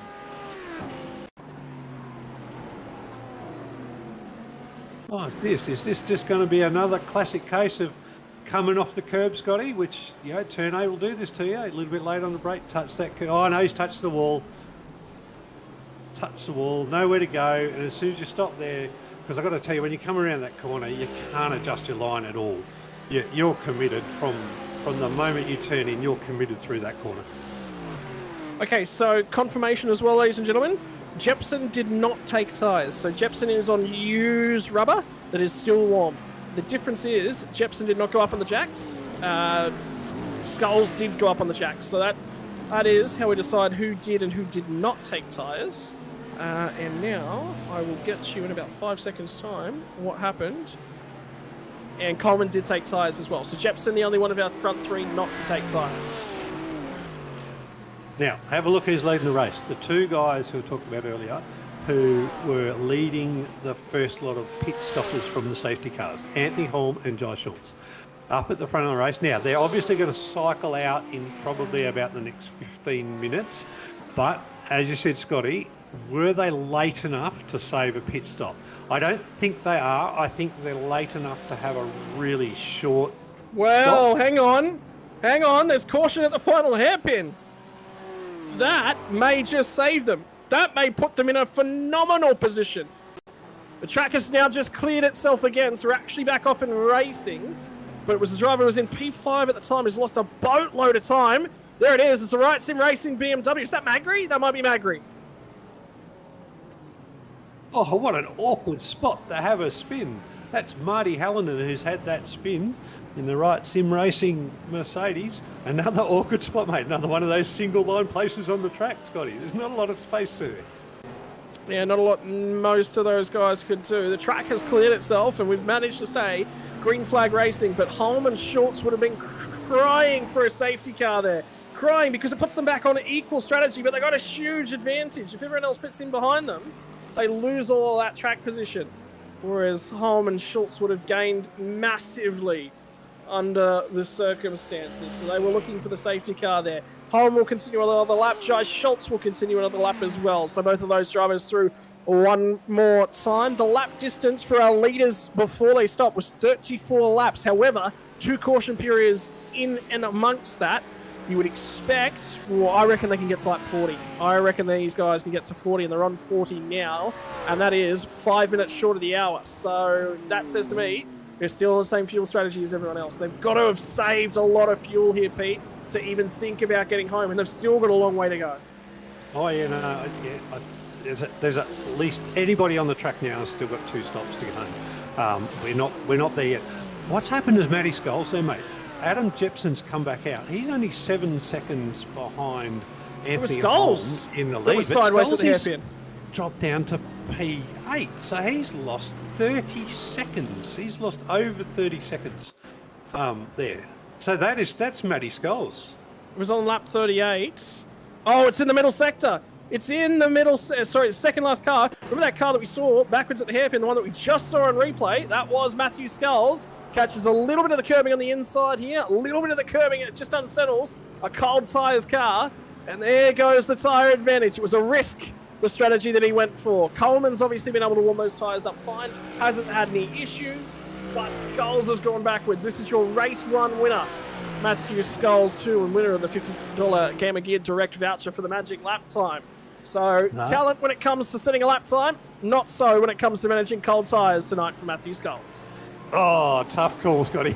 Tough call. All right, back on with a little bit of a racing group here. We're led out by Jimmy Middleton in true blue retro paint. I had to call it out as retro paint. He's just gone into the pits, but the group of fours still heading on. So look at that. We've got Matty Sizzler and Dean Hunt racing towards P1. What's happened there, Scotty? Is you've still got you? Yeah, something happened to Jimmy Middleton there, though. That's what I'm worried about. He's just pulled straight into the pits. He came around and pulled straight into the pits. Now, I'm just trying to see. I think he's... Jimmy had pitted quite early, though, if I remember rightly. Yeah, I think he was one of those leading few cars. He was on his way into the pit lane, I think, that lap. So that was a scheduled stop. So, either way, stop is now complete. He did take tyres, another car that has taken tyres. He's going to rejoin the race, just barely in behind our race leaders at this point in time. He's got to try and clear Adam Jepson on the pit lane exit, so there's a critical number here for him, and Jepson is on his way through. Jepson is clear, so he will rejoin the race, even if this is his final stop. For Jimmy Middleton, he will not be on the lead lap, and that means he is strategy compromised, and he's not in a great place. The drivers in first and second continue on this fuel strategy drive, though, from Anthony Holm and Joe Schultz. So they're continuing on, and have a look at this! Another big incident down the final corner. Car stuck on the inside of the track. No one's going to be able to make it through that hairpin at this point in time, and they finally get themselves clear again. We avoid ourselves another safety car.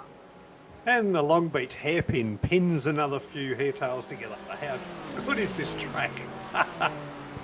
Oh, fabulous. All that was an attempted overtake and just went a little bit wrong.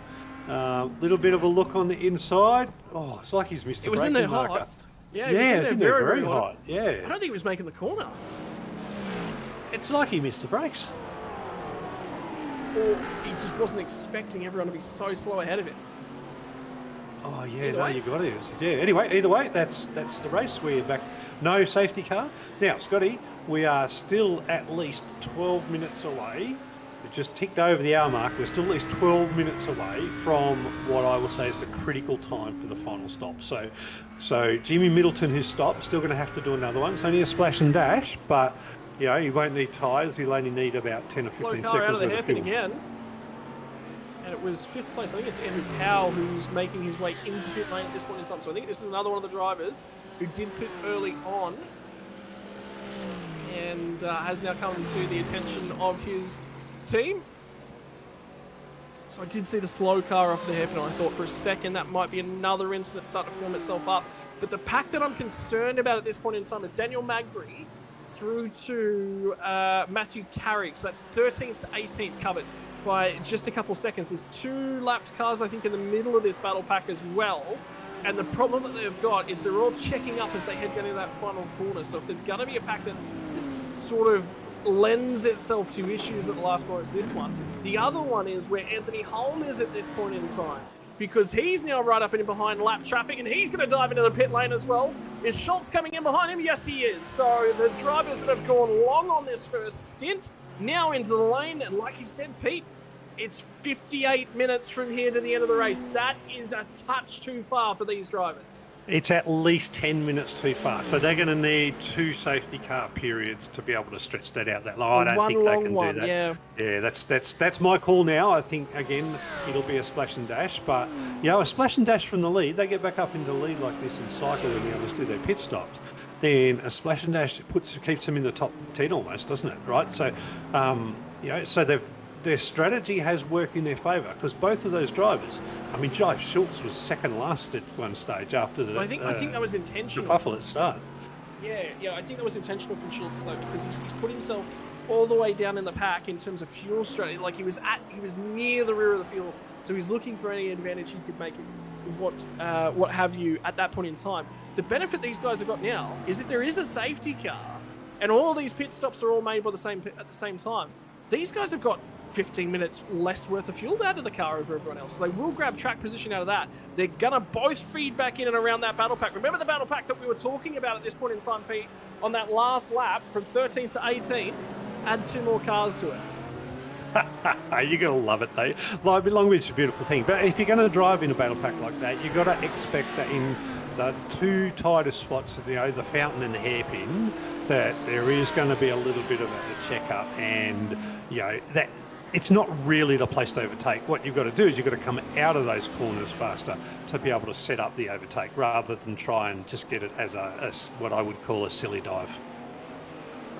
Yeah, so caution, the better part of Valor, is going to be the name of the game for probably the next half an hour or so. Once that last round of pit stop cycles itself out, that is where these drivers will care just a little bit less about who they're in and around. They'll just go for it at that point in time. More battles further down the field between Pringle and Wood. These two have had battles over the last couple of rounds as well. And I can tell you there's another check up at the hairpin.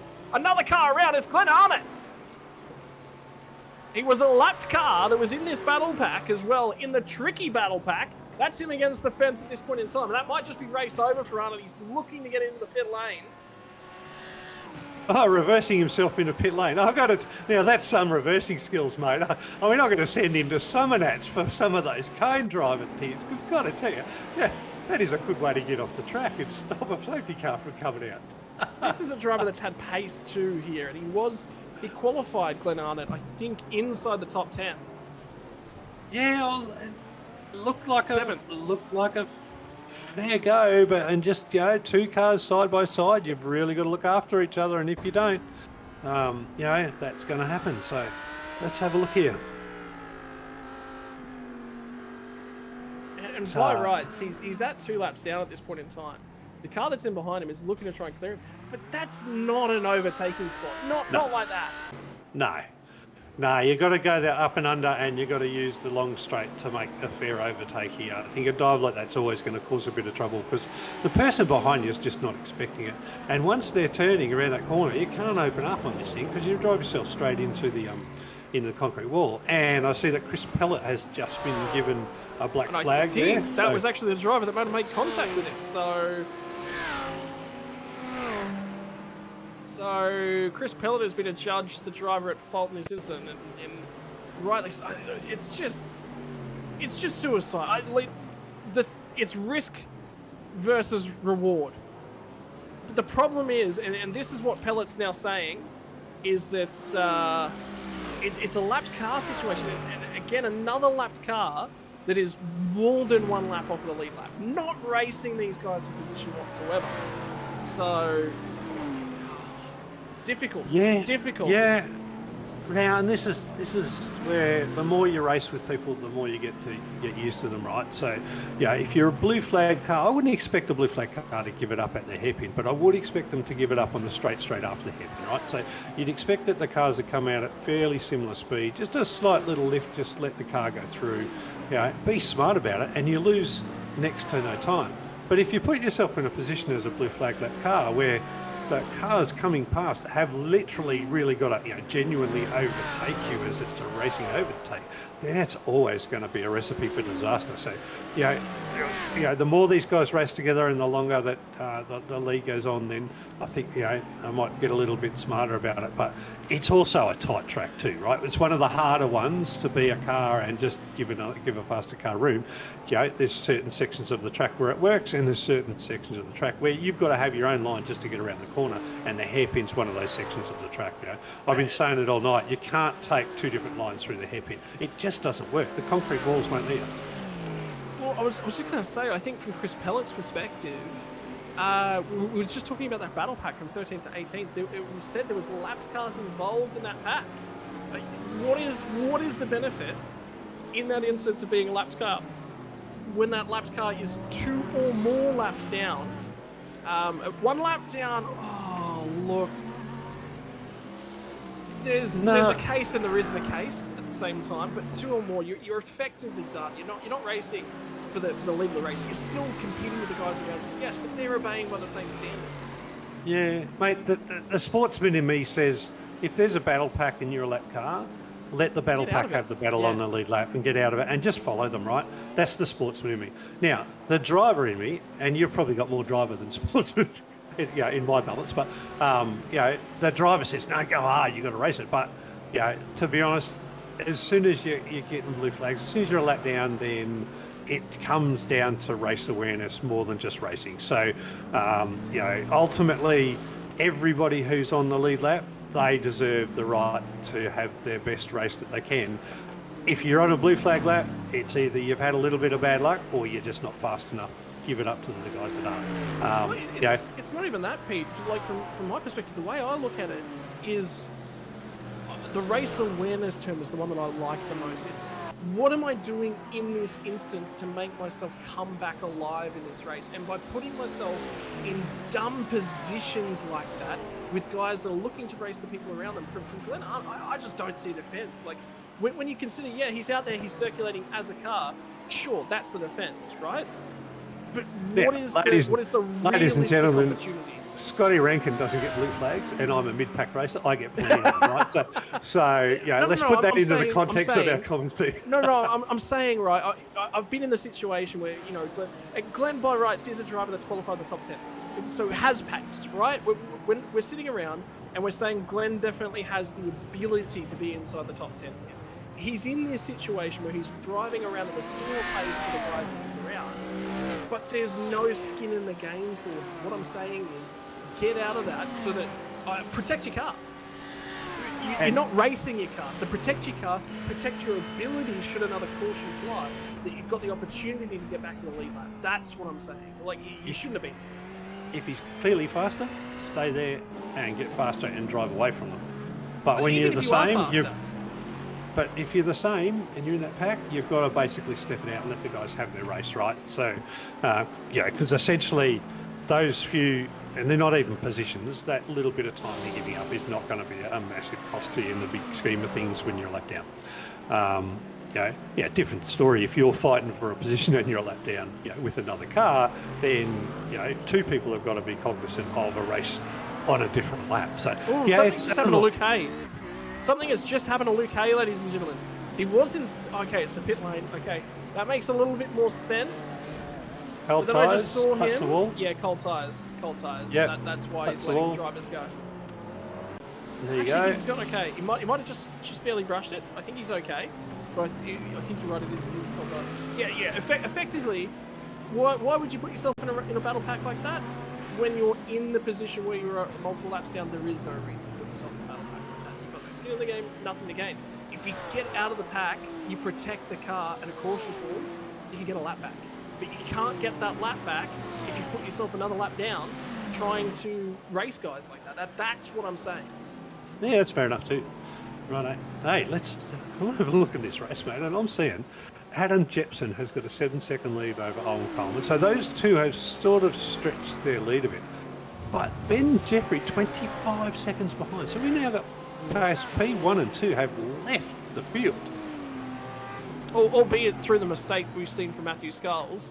And Skulls is now trying to apply pressure to the rear bumper of Ben Jeffrey, who's right up in behind Nick Wood at this point in time. Wood is going to get out of the way.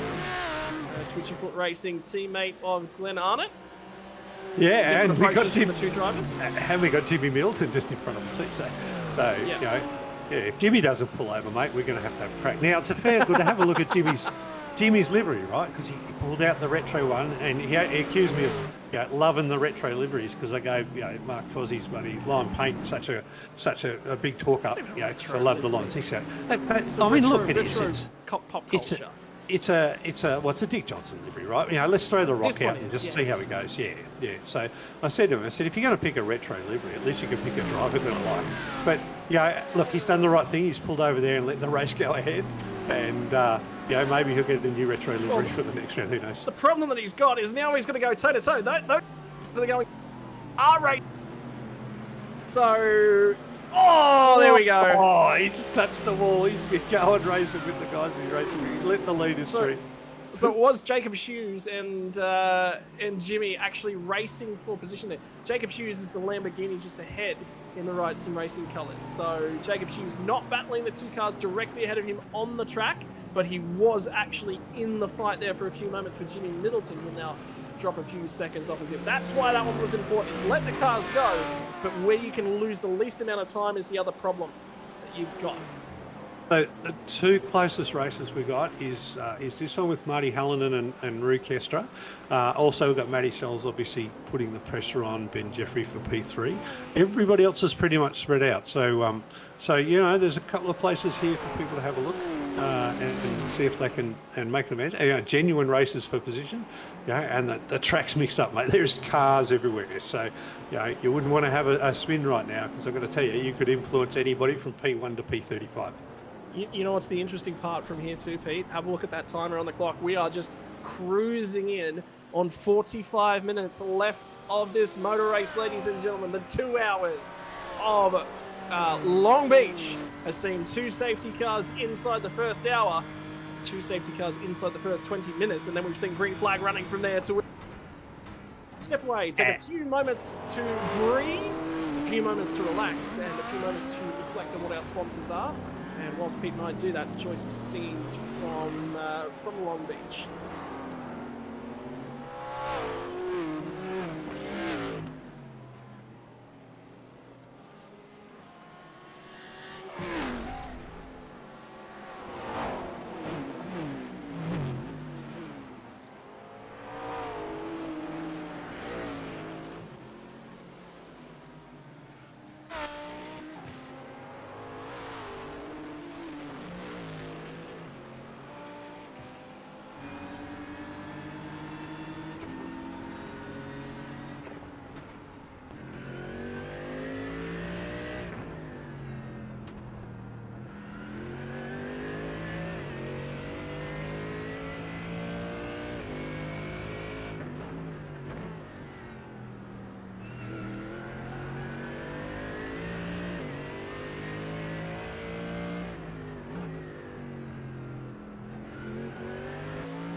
And we're back at Long Beach for the Premier Endurance League 2-hour round 3 GT3 race. We've got Adam Jepson leading at the front with Owen Coleman 7 seconds behind. The fight for P3 is still on between Ben Jeffrey and Matty Skulls. And ladies and gentlemen, we have hit the magic time mark. Every pit stop wins a prize, and anybody who goes in the pits now can make it to the end. So the strategy game will be out. And we're going to see a few replays from where we've been. Mark Fozzie in the lime milkshake car, come around. It's a little bit of oversteer. Oh, he's just lost it coming off the curb off turn 5 onto that little mini back straight there. Yeah, you touch that curb, mate. The car bounces and it's pretty easy to flick. And then and now we move to John O'Kiley in the number 78 Frog Leap Juice car in the Lamborghini, another car to keep short. And again, exactly the same thing as Mark Fozzie did. Just goes over the middle of the curb, just trying to take a little bit too much and losing the back end at about 4 or 5 positions. Scotty, you're back, mate. Yeah, a couple things that are actually starting to cross my mind and making me a bit. Track temp, ladies and gentlemen, remember at the top of the show, started at 27 degrees Celsius, now 22 degrees Celsius. The track time is 10 to 6 p.m. at night too, so that's why we're seeing that fall off in temperatures. Those headlights on the cars becoming bigger and bigger. And the other thing that's interesting me at this point in time, Pete, is the two guys who've won a race at this point in the series are head-to-head right now. You've got Skulls versus Jeffries, so that is actually for the championship lead, as we will hit the 3 races out of 5 mark. And effectively, you can say we're past the halfway in the championship now, with over the halfway in the 3rd race of the season. And given that they're even on championship points at 380 each, that's a pretty important position, isn't it? Yeah, so qualifying tonight will actually go the way of Matthew Skulls. The curious factor for me is, where does Jepson fit into this picture? Because we'll have to keep track of him, because finishing P3 and qualifying certainly nets him a nice little bank of points. So he'll at least be relevant, is probably the thing that's important in the background. Jepson's, up until now, entered this race at P7 with 299 points. He was about 81 points back off of our leaders before we entered tonight's qualifying situation. So effectively, this would be a nice little bank of points for him, and starting to turn his eyes onto the title in 2 rounds' time, Pete. And what have we got left for the season as well? I think that's going to be critical for these guys. Nürburgring GP circuit, not the full Nordschleife layout. And, well, it's tough, because there's a lot of tracks that we've been to so far, but probably the ultimate one, the jewel in the calendar, has got to be Bathurst, right? That's going to crown off this season number 1 of the Gamer Gear directed GT3 Endurance Championship. Nürburgring and Bathurst. Nürburgring will be very similar to Phillip Island in terms of layout. Bathurst is going to be a little bit different. Not so many long, arduous, flowing corners as you're going to have at both Nürburgring Grand Prix circuit and Phillip Island, but it's going to have a little bit of this short, twisty stuff, and those walls will be a little bit closer as well. Now, I was talking to Owen Coleman earlier before the race started, mate, our man from Birmingham in the UK, and he was saying he didn't know a lot about Bathurst. And I'm like, oh, okay, no, that's not. He's sitting here, P2 in the race, so he's no slug with the pedals and the steering wheel. But can you go to Bathurst, have a race there without doing a lot of time, mate? I don't think you can. It's just one of those tracks that takes a lot of time to get down to the sorts of speeds that I expect the top 5 in this series to be able to do. And this isn't important as well, because Luke Hay actually led a lot of the way early on. The driver having an incident with Martin Hallinan facing the wrong direction. But Luke Hay, if you remember back to Imola and round 1, Luke Hay did lead the bulk of the race there before Skulls ended up the eventual race winner. So, a long way to fall down the order for Luke Hay. That Porsche has really not favoured him, and he said, this is probably not the right call. I'm in the wrong car. Things have not gone my way. And that's just the way it is. I actually got the opportunity to commentate on some professional Australian race car drivers as well last Friday night. And Josh Muggleton was one of those drivers. And he said, look, I don't drive the GT3 class too much, so I picked the Porsche. It's probably the most fun, probably the car I know the most about real life. He said, yep, wrong call on that one. So I think Luke Hay is at least in the vein as a driver.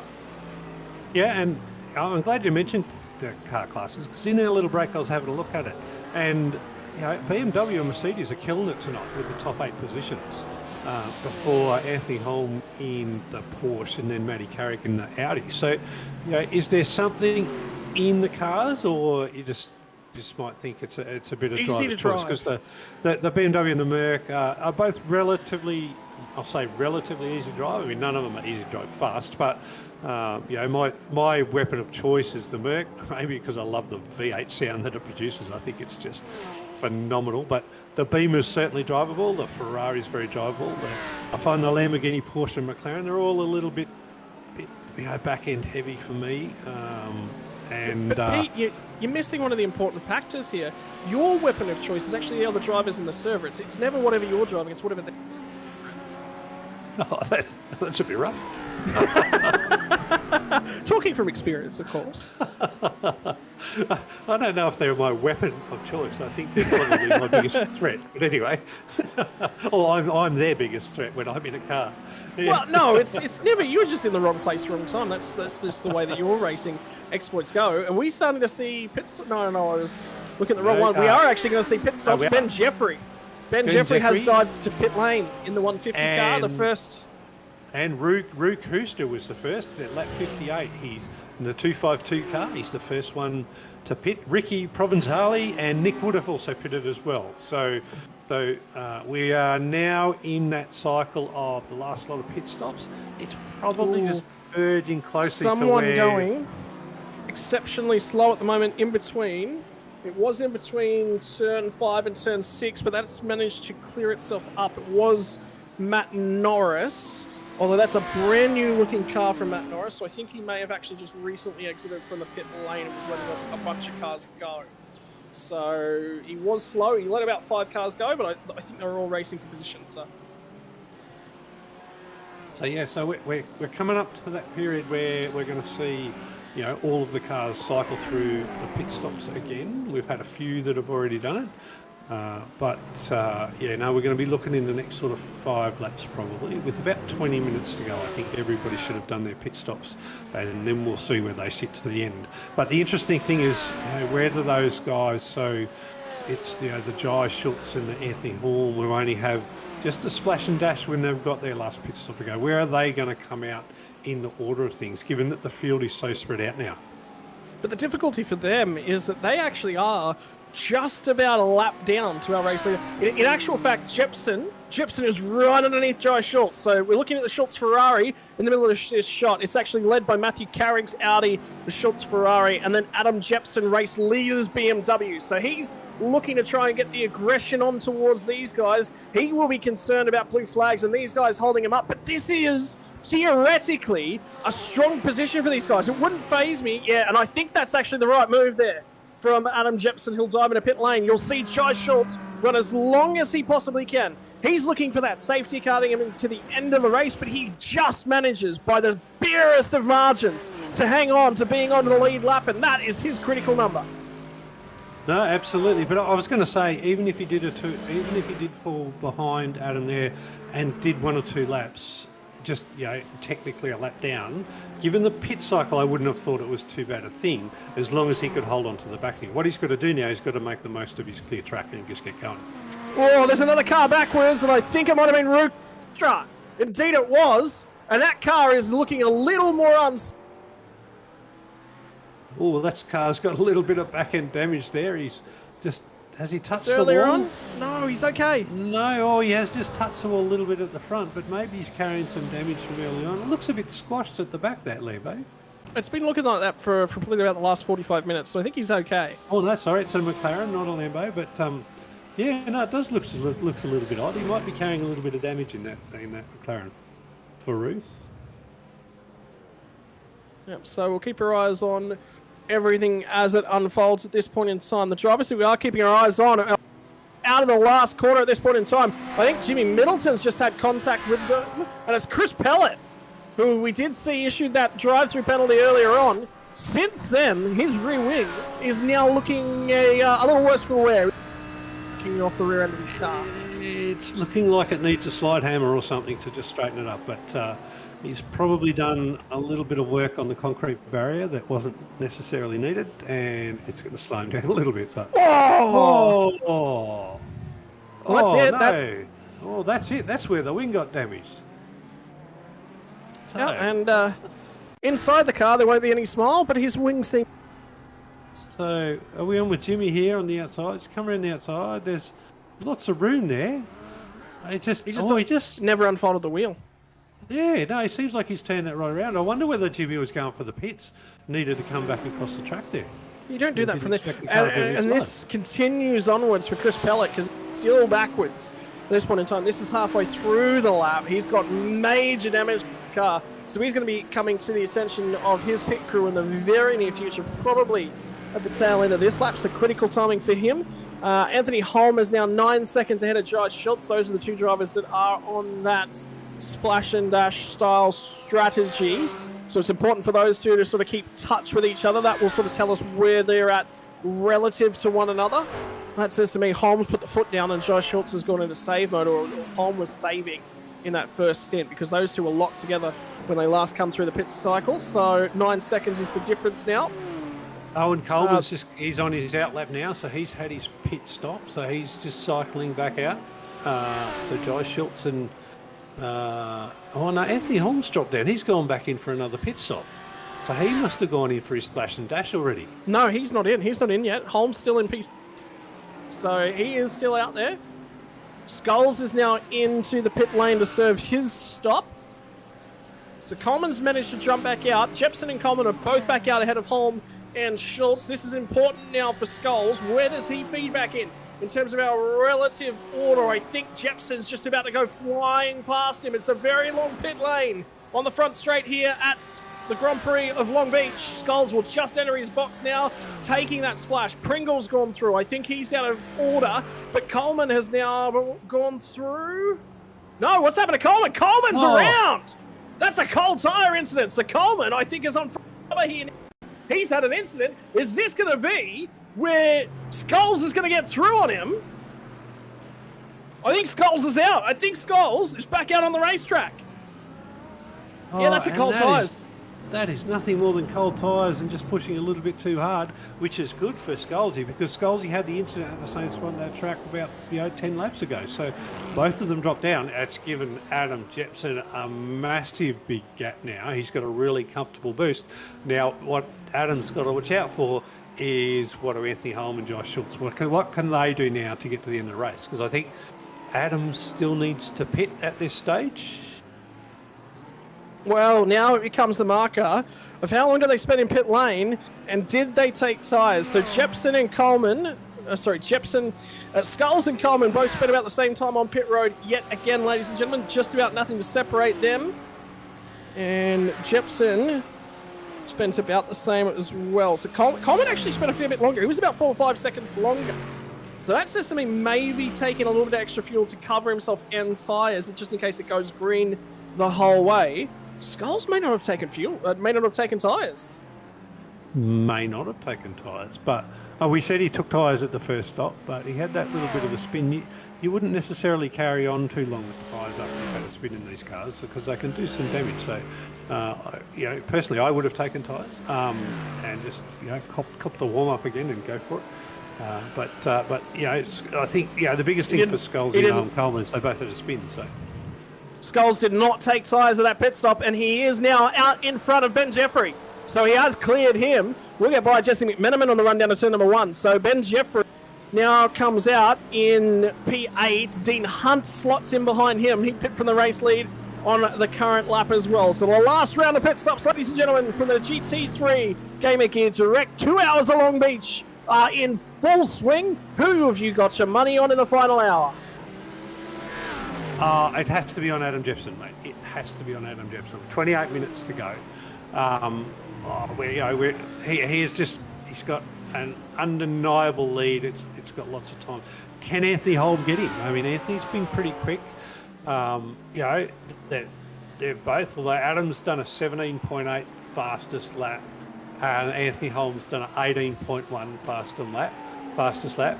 Anthony's about 0.2 seconds, so they're tit for tat in terms of their current lap speed. So I don't think in terms of the amount of laps that we've got to go, we've probably got about 15 to 18 laps to go on 28 minutes. So for Anthony to catch him, he's going to have to be about a second a lap faster. I think that's probably a boat too far. Yeah, so we'll keep our eyes on these guys at this point in time. Holmes, remember, got that splash to go. back in after he does the splash and dash. Turn 1, it's going to be 2 cars heavily into the barrier. Who was involved in that one? I think it was Hamish Kelsey and Ruquistra, was it? I think it was definitely Hamish Kelsey. Jono Kylie. Probably juiced car. Yeah, it was Kelsey and Kylie. Fastest car on track at this point in time goes to the 605, driven of Riot Sim Racing. Matthew Skulls right now just starting to set the track alight. This is the incident as it went down into turn number 1. The switchback to Fake tries to get down the inside. They both run out of room. They were both too deep. Wow, they were both too deep, weren't they? I don't even think. Anyway, either car we're going to actually make that turn in team. But anyway, back was Kylie. I think Kylie would have pulled it up and switched back and made the corner. He'd given Kelsey room to go deep, but I don't think he expected him to go that deep. Yeah, it was deep. Yeah, that was deep. Yeah, some analogies there, but I won't bring them on YouTube. So. Righto. Margin right now, Matt Skulls to Coleman, 7.5 seconds. Joe Schultz is only 2.5 in ahead. So with that corrected fuel strategy, remember he's 9 seconds back from Anthony Holmes. So at this point in time, it's tight. I think Holmes got an opportunity to get out right around where Skulls is. Although if he's got a 10-second margin. He's looking at 12 seconds. If he clutches and saves major and he gives up 12 seconds to retain P2, that'd be a phenomenal drive. He'd do that every day of the week. Yeah, you're talking about saving 10 minutes, 12 minutes of fuel under green flag conditions. Scotty, give up a second a lap. Scotty, What's doing it? I think that's impossible. It's a lot. I'm not saying it's not a lot. I know you're capable of magic things, but from an engineering numbers perspective, I think that's a step too far. Well, all of a sudden, if you can generate 300 comp out of a 2-cylinder engine, maybe. Yeah, but these guys haven't got me as their crew chief, right? They've got their own crew chief. So, I can spin some numbers, mate. But yeah, but I don't think they'd carry the zero that far. What's the fuel burn around here, Pete? What are we looking at in litres per lap as Jacob Hughes decided he wants to give Ricky Provenzali as many kisses on the rear end of that car as Ricky is capable of taking? So, fuel saving, you're running about 1.95 litres per lap. Under full fuel in the Merc, I was running about sort of 2.16. So you might, for a really fast, the super fast drivers, you might be putting them out to about 2.2 litres per lap. 2.2, 2.3, right? So yeah, that's a lot of saving. If you're going to save half a litre, that's and it's still going to take you 4 laps to get a lap back. No, that's right. And in the context of what we've got left, so in 25 minutes we've got left, so we're still looking at about sort of 16 odd laps to go. I think it's a step too far to say that they can actually reach it. But you got to remember, these guys pitted right on the hour, right? So, and there was no way that even with fuel saving, you're going to get these cars to an hour with a 65% fuel tank. Holmes just ran an 18.553, 740. Coleman runs an 18.4. What has Matt Skulls got for these guys up the front? It's an 18.861, so he drops a little bit of time that lap. I think dealing with some lap traffic and Alfonso Latella and potentially Ruquistra as well. He was making time out of the 2 cars ahead of him, so that was starting to tighten down. The critical battle out on track at this point in time is going to be between Dean Hunt, Ben Jeffrey. Both of these guys served their final stops. This is a battle for position, and this is one I think that is going to go down to the line. Yeah, but these guys that have been racing, P7 to about P16, they've had a good race the whole time. They've been bunches of cars together and, good patience, not too many silly moves, but we've seen the occasional one that have seen cars in the fence. But you've just got to keep your head about this. 25 minutes to go. There's still a lot of racing to go, Scotty. Mid-race drama. We saw it only a few laps ago with John O'Kiley and Hamish Kelsey. And there's a car in between them at the moment. You do not want to be the Jesse McMenamin to these guys' sandwich. Oh, Clint Arnott heavily to the barrier in the ground. That was a heavy hit. I think he's done. I think that car is royally done. It looks all right, mate, on the screen. Yeah, up to speed. Off you go again. No. Take it in the pits, get the slide hammer out, clear the mudguards, go. Can't do that in iRacing. There's no slide hammers to speak of. There is digital versions of the like. Here comes Jesse McManaman. Now he's trying to stick there. John O'Kiley's going to try and attach himself to his rear bumper in the background. McManaman's going to get out of the way here and give it to his teammate. He's a little bit slow in a straight line. So it wasn't McManaman that was in the middle of these guys. That was actually a lapped car, I think, there. Was one of the Audis. No, it was McManaman, and he's into the barriers, and Kylie's heavily into the barriers. So Kelsey, lots of traffic trying to all feed through the fountain. Multiple cars impacted, and that is going to take some breaking down there, Pete. This is where your strong suits are going to come to play. Team Chief Frog League Juiced Racing, you've got some work to do. That was 3 cars in the same team. You know what it was? All mixing it up, and Luke Hay was in the middle of it. He's the Porsche. He's on the lead lap. They were all trying to let him go. Oh, that was fumbling, wasn't it? And at the same time, Kelsey was deep into turn 1. I just went back and watched it all over again. Can we get a replay if we possibly can to show that one break down? Kelsey's deep into 1. So it was Hamish Kelsey went deep into turn 1, then realized he's got a car that's lapping him to let through at the same time. Luke Hay hasn't realized, and he's made contact, and let's just check the whole lot of them up, and they're all just trying to scramble for room after. Now, surely these guys are talking to each other on their same Discord, Scott. Wow. They're teammates, aren't they? Wow. Most of them are. Well, the guy that was in the commentary box in your replacement was actually right up there in terms of the Frog League Juice crew is Ray Oliver. Ray, what are you teaching you guys? What are you putting in the water down there? Don't take it out. Leave it in there. It's creating extra fun for us. Yeah, I know. Good on Ray for jumping in and covering me, but I think he's got a little bit of work to do with the team boys there. Kelsey will now let Jesse McManaman through, and now he'll have Jacob. Kelsey's struggling. Kelsey is struggling in a big way. The damage that he's now got on that car, his pace has dropped off the cliff, and if he is sitting on old tyres, he's in a world of pain at this point in time. Hughes will be the next one to try and line him up. Out of Newcastle, Jacob Hughes goes down the inside. Kelsey's now out of position. Is this going to be a stab from Jonathan Kiley as well? They're going to go side by side through the final corner. Everyone checks each other. Finally, the car gets turned by Trent Allen.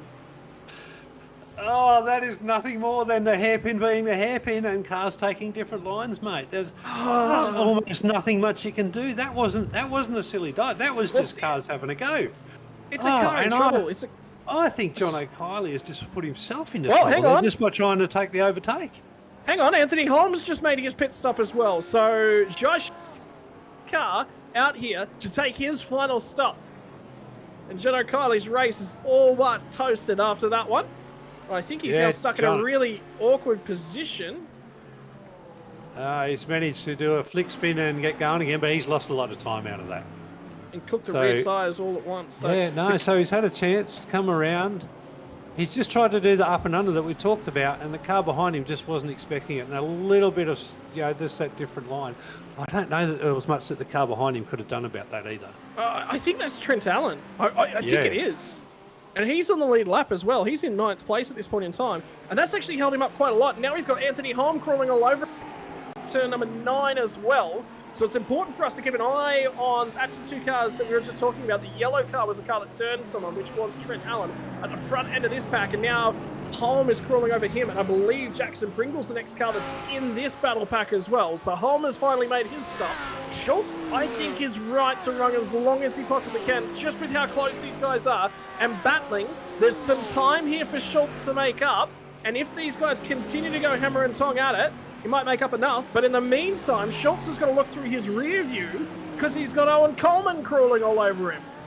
And that's the issue for Schultz. If Schultz had clear track, he could just push on. But if he's defending, he's going to get slowed down a bit. And he still does have that pit stop up his sleeve. Racing him. No, that's right. He's not racing him because he's still got to stop. Just let it go. But You know, look, Josh Schultz is a driver. Is he a driver or is he a strategist, right? He's a driver. You know my perspective. Drivers are drivers. They don't think about some of these things. Now Trent Allen and Holm are going to go side. They're going to try and line themselves. He'll take it away as they turn down. Fins. Righto, we're just losing Scotty's microphone a bit, but he's been explaining what is absolute cracker of a race. We'll see if Scotty can get that sorted out and come back to us very shortly. But at the end of the day, we've had another spinner and another Frog League Juice car at the front. The Lamborghini's come round. He's just come off the curb and lost the back end, which has been a pretty common trait tonight. And at least he stayed out of the way from the traffic. That's good work by John O'Kiley there. He's had a tough couple of laps just to get back in it. Just needs to settle in and get his rhythm back and then see what he can salvage out of the rest of the race. But I've got to tell you, this race is still hot. So we've got Anthony Holmes sitting on the back of Luke Hay. We've got watching Jackson Pringle right now chasing Trent Allen. These guys are racing for top 10 positions and nobody is giving an inch. There is every chance there that somebody's going to have a go in an awkward position. I think there is still a safety car to come if these guys keep racing like this. Scotty, you back yet, mate, or are we good? Yeah. And I'm just thinking, if you think back about an hour and 40 minutes ago, never mind, it's gonna get cleared. I was just about to say, from Joe Schultz's perspective, he is backing Owen Coleman up to the tune of a second a lap to Skulls. So that battle could accelerate late on in the piece. Ben Jeffrey now getting held up by lap traffic at this point in time. Dean Hunt immediately in behind him as well. The thing that was critical there, I think, from Owen Coleman is he just lost 2 seconds to Skulls in the last couple laps, backed up behind Joe Schultz. If Schultz had gone another 2 laps, it would have been a 3-way fight for second. No, and look where Schultz has just come out. He has come out in front of Anthony Holmes. So Schultz has actually... Well, not quite. No, not quite, just behind him. Okay, so he hasn't necessarily gained, but the both of men, Anthony Holm and Josh Schultz, are both in the top 10 after their second pit stop. So they've leveraged that strategy quite well. You remember, they were both at the back of the field for the start of the race and took an early pit stop strategy. So that has paid off for them to get them up in top 10. Now the race is on for them with 15 minutes to go. Oh, Jacob Hughes has found another gear as well, just setting the fastest lap of the race with a 17.77. 5 seconds up the road is Rukuistra, and the 2 drivers that are unwell here this evening.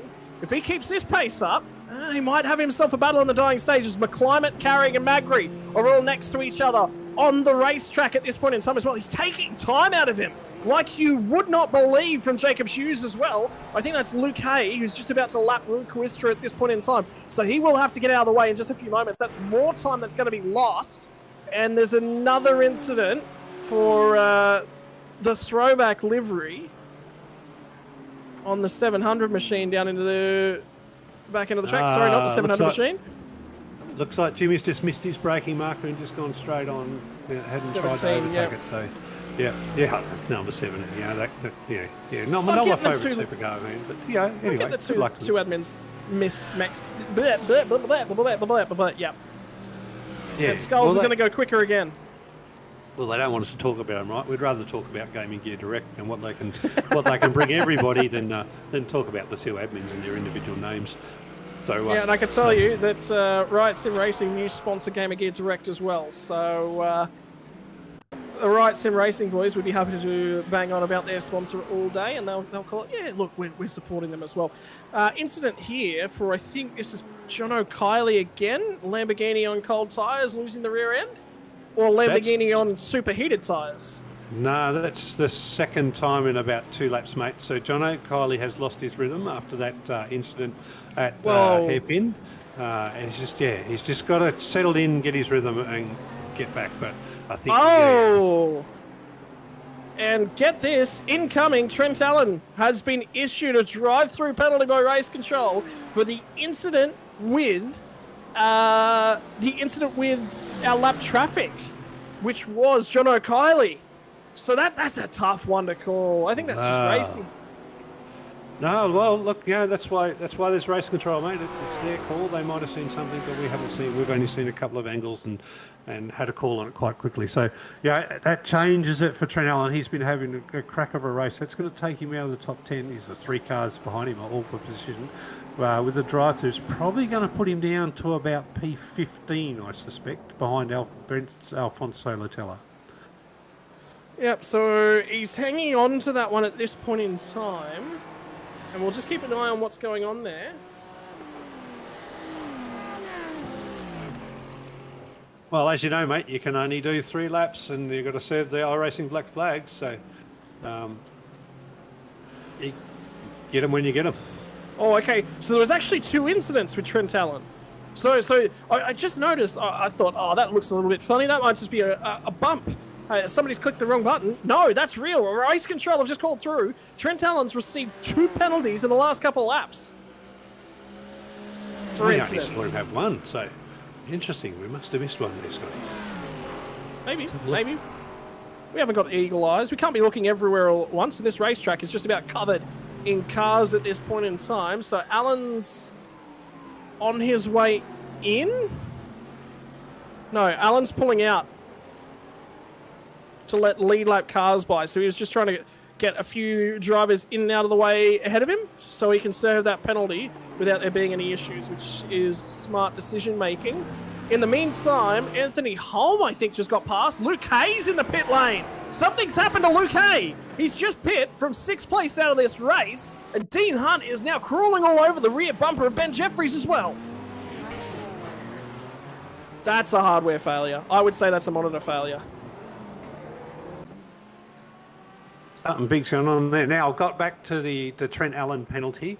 It was on lap 72 for Trent. He was coming down the first straight, overtaking what looks to be car 700. So that was that's Ricky Provenzali, and they've had a coming together. Trent wasn't up far enough at the turn 1, and Ricky's ended up in the fence. So there was a fair bit of crash there, which is quite a fair penalty. So that's what's happened to Trent for one of those penalties. The other one would have been the hairpin one that we'd have got. Yep, no worries. All right. So, keeping our eyes further down Jacob's shoes, the Ride Sim Racing drivers, there's a couple of them that aren't necessarily in the hunt of things and trying to squeeze a result out of this. So you know what they do? They set themselves a hot lap challenge in the middle of a race. That's one way to have fun, Pete. Well, mate, everybody loves a challenge, don't they? Give me a challenge, I'll have a go at it. But at the end of the day, you're really trying to look for a good result in the race, aren't you? So, they've had a good race. They've featured quite well, but if they've got a chance to take that fastest lap, they want to get that. Well, settling down into this late race battle is Leith McClimate, Matt Carrick, and Daniel Magri. These guys have been at it for a fair while, and here comes McClimate, showing the nose to the inside on the run at turn number 1. So he is fighting that one tooth and nail. I think the other key battle that we've got to keep our eyes on late on in this piece is Dean Hunt, because he is right behind Ben Jeffrey, and with those lap times as well being set by Jacob Shoes, in the instant we saw that had Will Quistra just get caught up into it. Actually, Quistra's fallen a fair way off now. Jacob Shoes has gained himself a lot of spots late on in the piece. We'll have to keep an eye on his lap times compared to Alfonso Latella as we keep our eyes on Leith McClimate and Matt Carrick. Yep, and we're into the last 10 minutes of the race, so those guys who didn't take tyres in that last stop there, that'll be race ending just about right there for Matt Carrick, and they'll go side by side down the back straight. I think he's running out of left front tyre, and then there'll definitely be some camber damage there now, and down the inside, Matt Carrick is going to lose the spot to Leith McClimate. McClimate's still there, comes away with the spot. Carrick has scored it back to P11, and struggling late on in the piece here. As I say, mate, if they didn't take tyres in that second stop, they're going to be really hurting for this last 10 minutes of the race, and we might see some lap times drop off. Now, was that a risk worth taking, or do you let your lap times drop off for the first 2 laps and warm them up and go hard? For me, I'm changing tyres in these races. That surprises me. That's an advantage. It's something different, something that other drivers would do. You got to do something different, Pete. I hate it. I hate it when everyone does the same thing. That really bothers me because it's like, where's the fun in that? Can't be a sheep. It's plan A, mate. Be a black sheep. No, it's always going to be plan A, right? Ladies and gentlemen, For those of you following along at home who have never driven a sim race with Pete Baxter, plans A through Z are all open and available to him.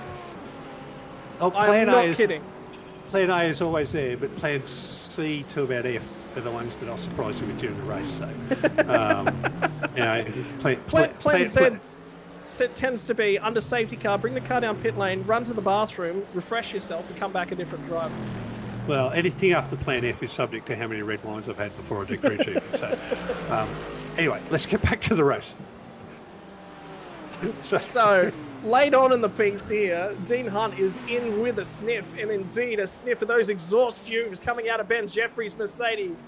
At this point in time, highest rated frog leap juice driver is the best I've seen out of Dean Hunt. He looks a renewed driver. He looks a brand new set of wheels as he tries to wind that Mercedes up, and Ben Jeffrey might have to defend down into turn number 10. Indeed, he'll get away with that one for one more lap. But we're running out of laps now, and Dean Hunt's got pace. He gets checked up here. He's rotated that car nicely. If he can get a good run out of this last corner, he's in with a shout at turn number 1. He's going to slipstream him down the start-finish straight. 7 minutes on the clock as they pass the start-finish line. In fact, slightly less than that. The run to turn number 1. Who is going to fade? Is he going to be forced to cover? I think if you're Dean Hunt, you just stick the nose there. Why not? You can't pass in the next first half of the lap. Sticking the nose there at Long Beach is a dangerous thing to do, mate. It doesn't take much to turn these cars. I'm not sure I'd be doing that. What I'd be doing for is I'd be looking for a way to come out of the corner faster, particularly onto the straight out of turn 8, so the one at the back, and then out of the hairpin as you go past the pit lane. If you can't come out of the pit, out of the corner faster, you're unlikely. You're going to end up having to take a dive, but just putting the pressure on, getting right in the car like he is, staying in the mirror, moving side by side, left and right, giving him a little bit more things to think about, and, waiting for him to make a mistake. Close. And then just be there. If he makes a mistake, he can pounce then. He's very close. He's very, very close for Dean Hunt. The nose again gets shown. There you go. And that's exactly what I said. Come out of 8 and have a go.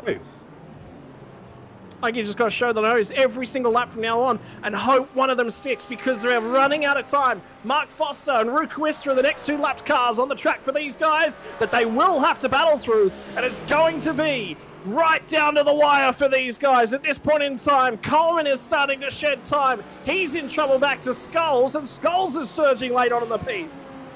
And they're catching up to Mark Foster, so let's see if Mark gets out of the way or whether he plays a part in this fight for P4. Matt Carrick now, since that incident, ladies and gentlemen, has dropped 3 seconds back off of Leith McClimate, and Leith McClimate's just had a mistake. No, yes, there is. Leith McClimate's had a huge one, and there's been a stack up. And now the gap, this is coming onto the back straight, ladies and gentlemen. The replay will show it. I can tell you, Skulls and Coleman are now just about on top of each other. Oh, huge contact with the inside barrier, trying to carry pace, and nowhere to go for the right sim racing driver. And that was Coleman. First car on the scene. And he was able to pull it up, so no extra damage to the cars, but had to damage tyres, but I think not too bad with only 4.5 minutes to go. So, we're looking here. The guys are still racing hard, but you've got to come out of here. You've got to come out of here fast, a little bit on the throttle. So, you immediately know you haven't got the run to take the overtake. So you've got to get in there, you got to get right under the mirror and just give him pressure, Scotty. And with under 5 minutes on the clock, Adam Jepson with 28 seconds the margin. He will be in risk and race management mode. There'll be no threat, no pressure. It'll all about be hit your marks, keep it clean. For the meantime, though, Owen Coleman, sugar, spice, and all things nice. Just don't look twice if that's the rear view mirror, because it's full of Matthew Skulls. We now have a fight for P2, P3. The podium is no longer certain. With 3.5 minutes to go, Scotty. Did we expect that straight away? To come out of the race like Well, this? if you'd asked me half an hour ago, I would have said no. I think it's over and done with. And Long Beach never fails to throw something up late on in the piece. And here comes Skulls. He is on a surge. And if you thought we'd forgotten about this one, you better believe we haven't, because Dean Hunt is still in contact. Starts to force the cover from Ben Jeffrey. Ben Jeffrey still struggling a little bit offline. This might present the opportunity. opportunity for Dean Hunt. Slightly out of line. Now there's a car checked up out of the last corner. They'll come across this one. This could be the moment that they've been waiting for. Where do they go? Hunt's through. Hunt gets the spot. And abandoned is Ben Jeffrey, stuck with nowhere to go. A hope, a dream, and you'd want to be Dean on the hunt for that one. Oh, you don't want to be the car that was turned around there, do you? I mean, that was so unlucky for Ben. He's come around there. He's had absolutely nowhere to go. There was nothing he could do about that. There's still cars checked up, so this is what's caused it. Multiple cars already checked up there, but now with that spot decided, it's back to the battle for P number 2 on the podium. This is points intensive. This is an important part of this race. This will be a championship lead. How far does Matthew Scholes extend the margin out over Ben Jeffrey at this point in time? They come into the round level on points, and with 2 minutes and a little bit on the clock, Scholes is going to be leading as your new championship leader. And he might still pick himself up second on the podium for good measure. I would say we've got 2 more laps left to run, ladies and gentlemen. So no white flag this time by, but it will be in the air as they cross the stripe next time. It's time for desperation if you're Scholes. You've got 16 seconds of wind either side of you. Clear track. This has got to be the lap from Matt Scholes. Positions the car to the inside. Covers. It's going to force deep braking from Coleman. He's going to close it down another couple of tenths. And there's only going to be about another 20 or so corners left to this motor race.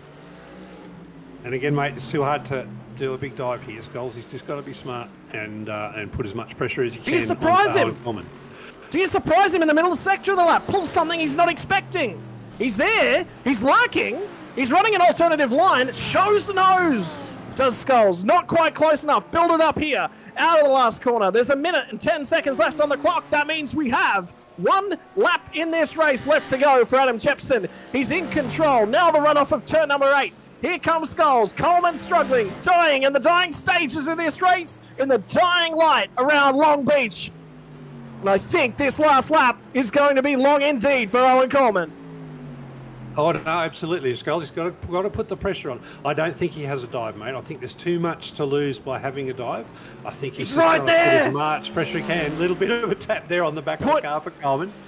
Putting pressure to the rear bumper. There was putting contact to the rear bumper. That grille of the Mercedes of Scholes was attached to Owen Coleman. He's a little bit too far back. He's 2.5 tenths. Coleman's going to protect it. And if you're Scholes, why not?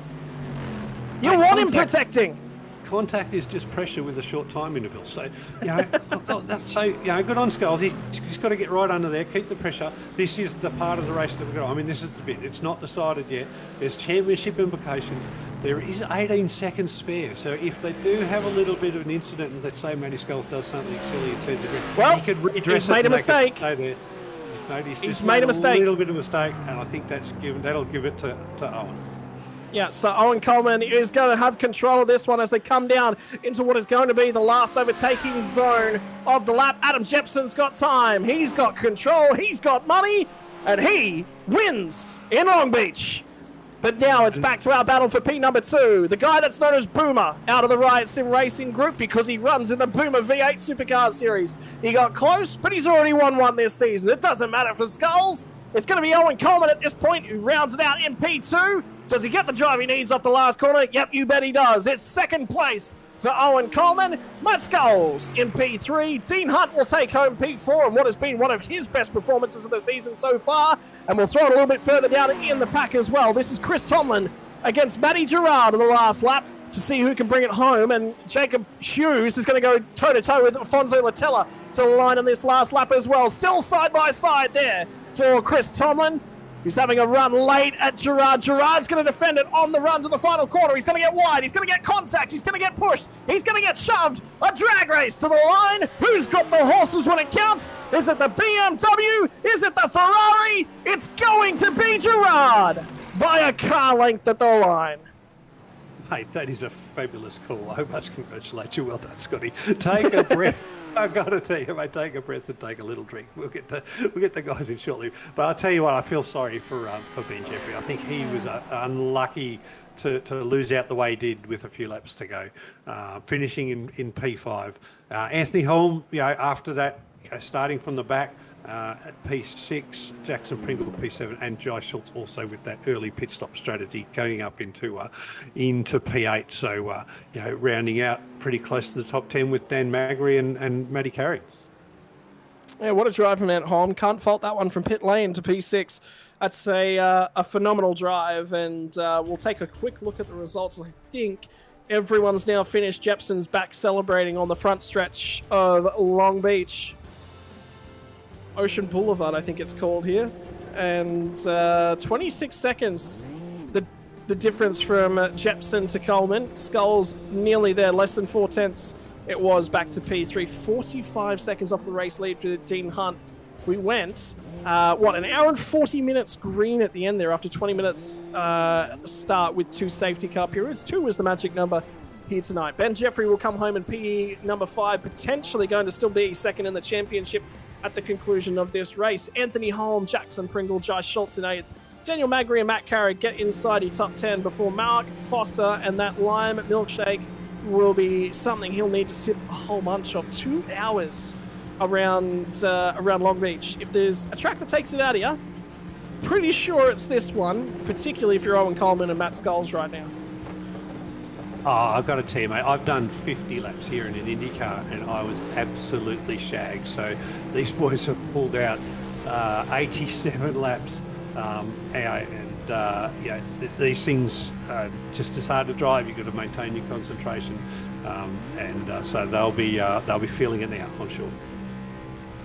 Well, it's an iconic day in Australian motor racing today because it was also the Bathurst 6 hour earlier on today, but these guys made some history all of their own indeed, setting themselves a burnout circle in the middle of the front straightaway. They celebrate in what is only a unique method brought to us by the powers that be in sim racing.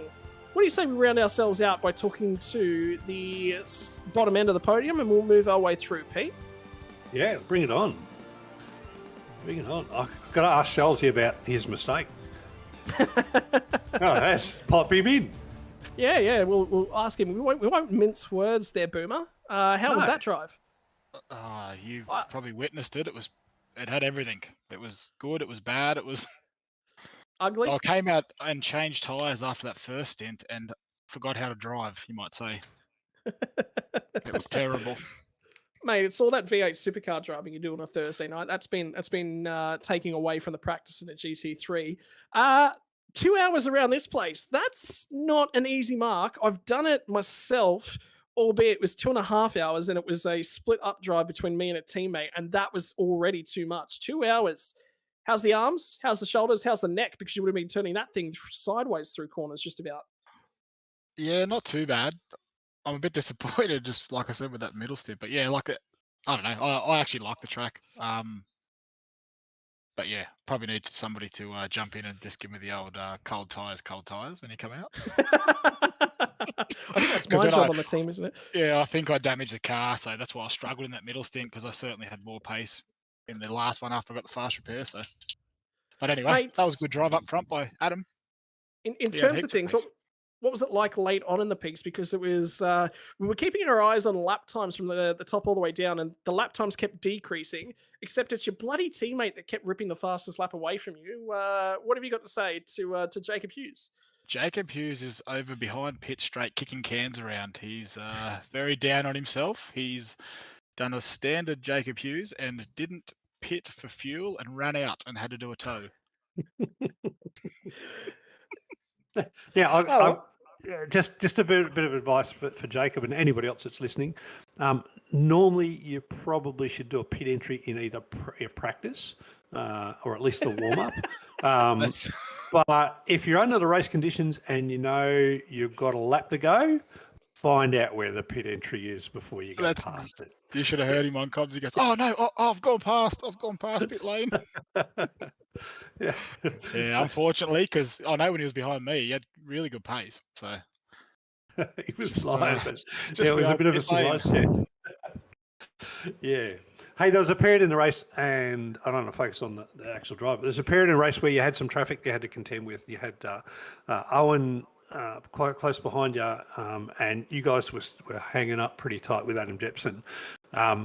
Did you think that hindering that cost you anything, or it was just more the mistake on the cold tyres that really put you Oh behind? yeah, 100%. It was my mistakes. I made about 3 of them. Turned the car sideways twice. So yeah, it was totally my fault. No, couldn't blame anybody else for that one.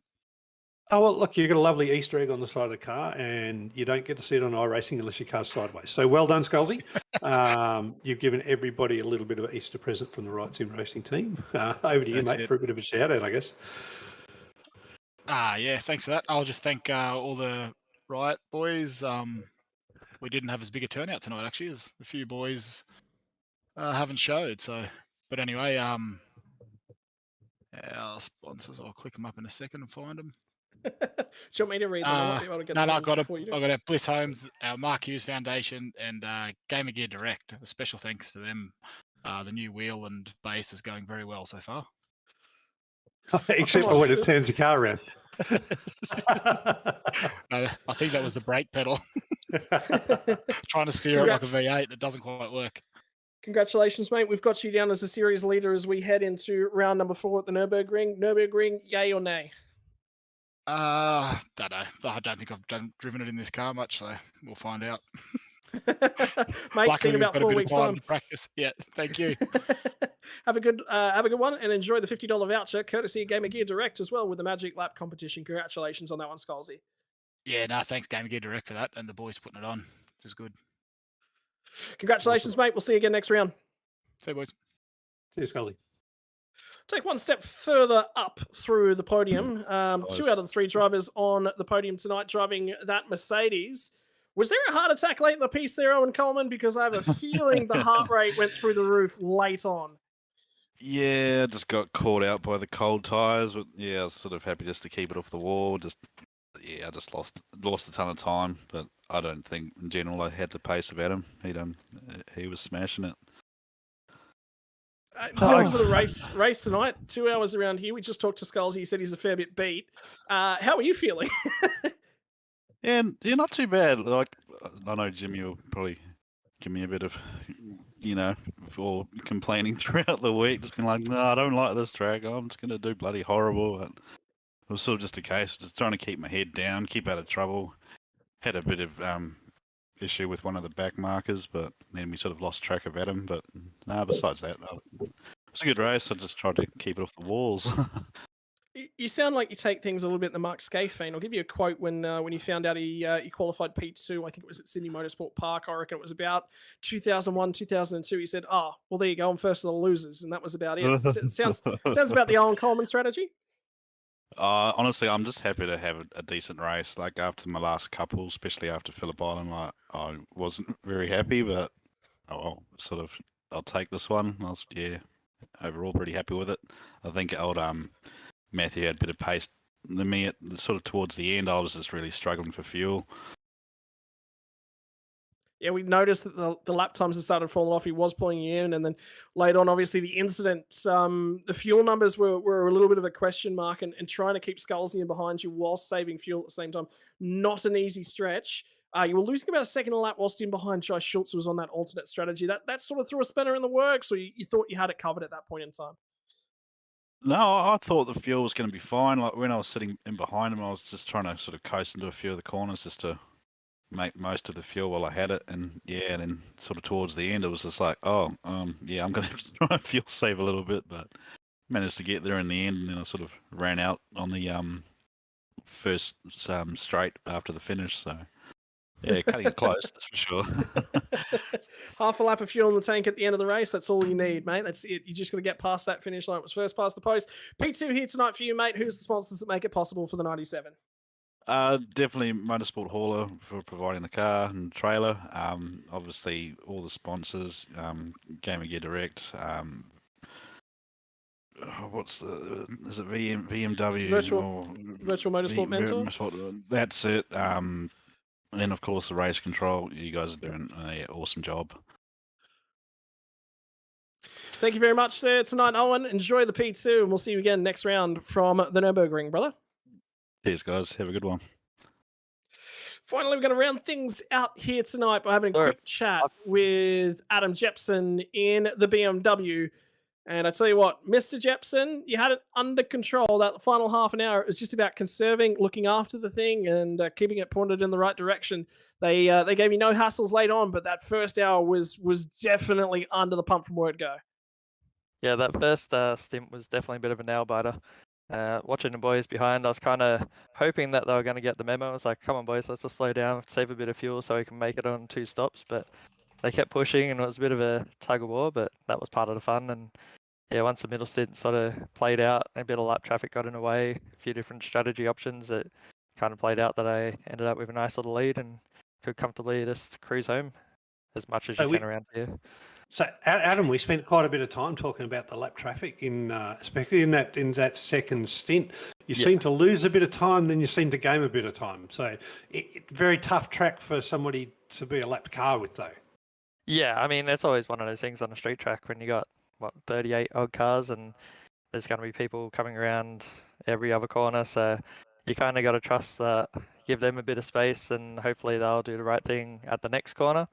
There were a couple of interesting choices, particularly with one of the Porsches, I don't know, late in the first stint, I think, that just, I don't know, didn't want to get out of the way for a bit, which, yeah, that was a bit stressful. But otherwise, everyone else was, did the best that they could. And sorry for flashing my lights so hard at most of them to give them the message that I'm coming through. Well, I'll give you, I'll give you a little bit of credit. Flashing lights to start with before you called race control was probably fair game and gave them plenty of notice. So, nice little bit of patience. I think you have to be patient on a street track anyway. But yeah. Did you change tyres on both stints? Because we were watching some of the other cars and they didn't all change tyres. No, I kept my same set on for the first pit stop. I just wanted to come out of the pits and really get my head down from that point on, and then changed them for the second stop, knowing that new tyres, you're always going to drop off pace by a good second and a half your first 2 laps out. So yeah, I didn't want to give up any of that grip and put myself under extra stress that wasn't needed. My setup was basically focus on drive out of corners and decent tyre wear. So I think I was pumping regular 18 flats by the end of my second stint of tyres. So it handed out pretty well, and it made it pretty comfortable in that last stint. Awesome. And there's a period in the race where Anthony Hall and Jai Schultz were sort of leading 1-2 about 5 to 10 seconds up the road. Did that concern you at all, or did you have in your mind that they were on an alternate strategy and you just had to wait that out? I was pretty confident they were going to be on the alt strategy. Knowing how far they went into the race when I did my first pit stop, I figured that they're not fuel saving to that distance. So I had Alfonso Gregson in my ear. He was helping me out as well. So there were a couple of times I asked a few panicked calls of where's this guy, where am I sitting here? But yeah, it wasn't too bad. I was pretty confident they were going to drop back at the end with a last lap pit stop. Awesome, man. Well, you are the winner of round 3 of the Premier Endurance Racing League. Congratulations. That's going to give you a nice big boost up in the points. So looking forward to come back and have a good crack at Nürburgring. You got any special setups or tips for Nürburgring that you want to share? Not really. This is more my forte around street tracks. I'm going to my less comfortable track coming up next. I'll just hope to consolidate. I doubt I'll be the quickest there, but keep it on the track and hopefully I'll get a decent result again. Awesome. Turn left for the left corners, turn right for the right corners. That's pretty much it. Markers, and you'll have a good race. Mate, whoa. Did you say right-handed corners? I'm out. I'm not interested. That's Scotty Rankin for you. Who makes it possible for you, Adam? Yeah, I'd like to thank the corporate crew. They put in a bit of cash and helps us out. And then we've also got W on the cars and the Racing with Autism. Those guys are doing good things, so you should check them out. And on the Easter weekend, I guess I'll be remiss of me to thank the sweet Lord Baby Jesus for my smoking hot wife. Good on you, mate. That is a legend of a shout out. That's a new one. Yep. That goes down in history for being unique. Thank you very much for your time here, Adam, and we'll see you again next week in a couple of weeks' time from the Nürburgring, brother. Thanks, boys. Hopefully you're talking again. There you go. Thanks, Adam. Cheers. Well, Pete, that was a barnstorm. I think there's quite a few boys out there that are now going to go to their smoking hot wives and probably ask for a little bit of a warm down. Probably some deep heat will come out, and they'll need a fair bit to recover. Although maybe it's just a beer. Maybe that's all that's needed after the 2 hours of Long Beach. Well, mate, it's late on a Sunday evening, Easter evening. Everybody's got nearly everybody's got the day after tomorrow. We don't want to know what happens in households after a heavy race, and massages are needed. But, you know, what an exciting race, Long Jace. It just really produced from what was almost a false start, you know, cars all over the place, half a track behind in one lap, through to cars having their own mistakes, through to cars having mistakes and causing other incidents. Adam Jepson just blitzed the field sort of really from the start through to the end of the race, made the most of mistakes that the guys behind him made, and just gave him a nice comfortable lead. I think that just sums up what, you know, a brilliant 2 hours. Yeah, indeed it is. And if you guys are intrigued by what's happened here tonight, but also what's going on future-wise in terms of this series, 2 rounds left to come. That's right, 2 races, but that will also entertain probably some more Magic Lap competitions. It's always a bunch of fun. Join in at the Premier Endurance Racing League Discord, where there's practice sessions up just about every night of the week as the guys try and get their setups all dialed in and everything going.